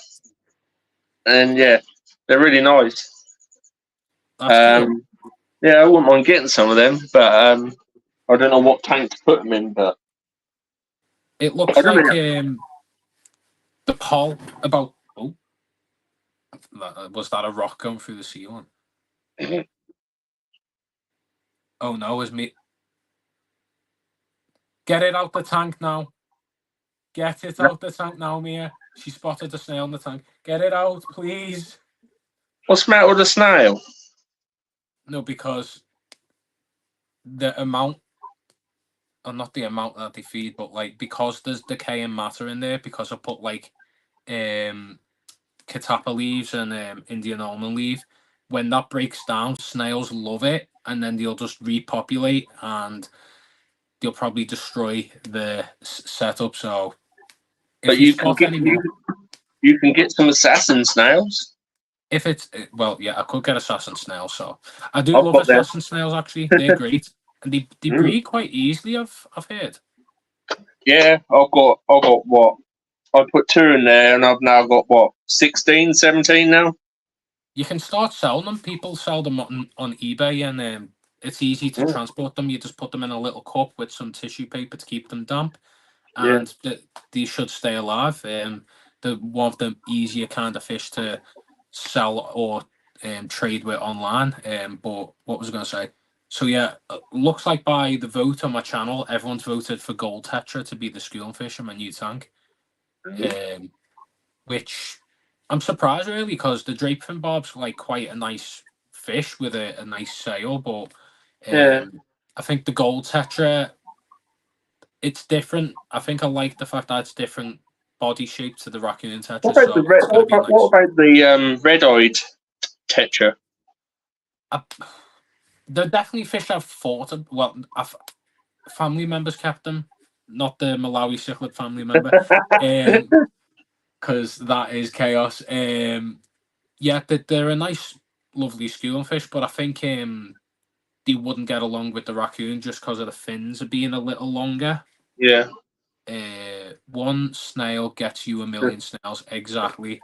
Everyone loves a good assassin. Well, I've got an assassin snail short, which is out. There you go. Go check it out. Plug it in the chat. It's got a very good song to go with it as well.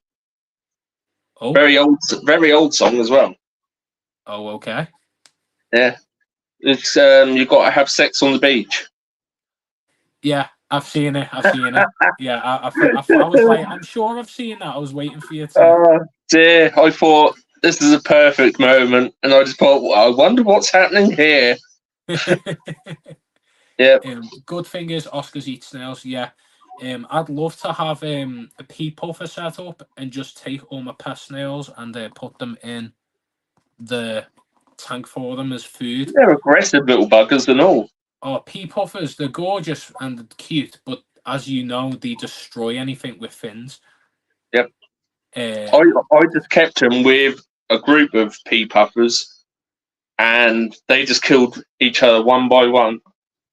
until there was one left. Yep. That's just crazy. Yeah, there you go. Thank you, Red Laser, for that. Thank you, Gord. Gord. I'd said I'd call you Gord from now on, but I repeatedly call you Red Laser. Aqua Fanatics pea puffer equals murder pea. Peas, yes. I Gord. wouldn't mind getting an MBU puffer though.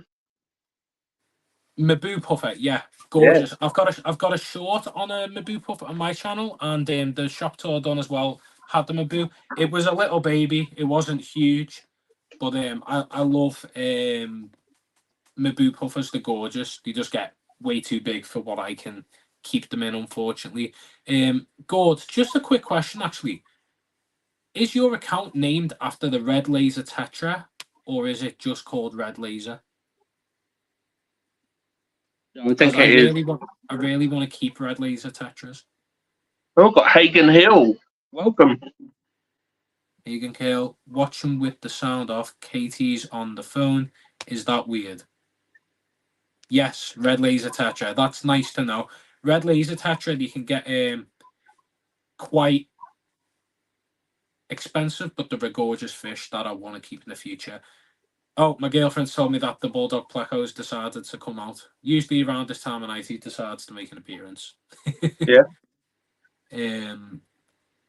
Nice. Yeah, have you kept many Plecos yourself?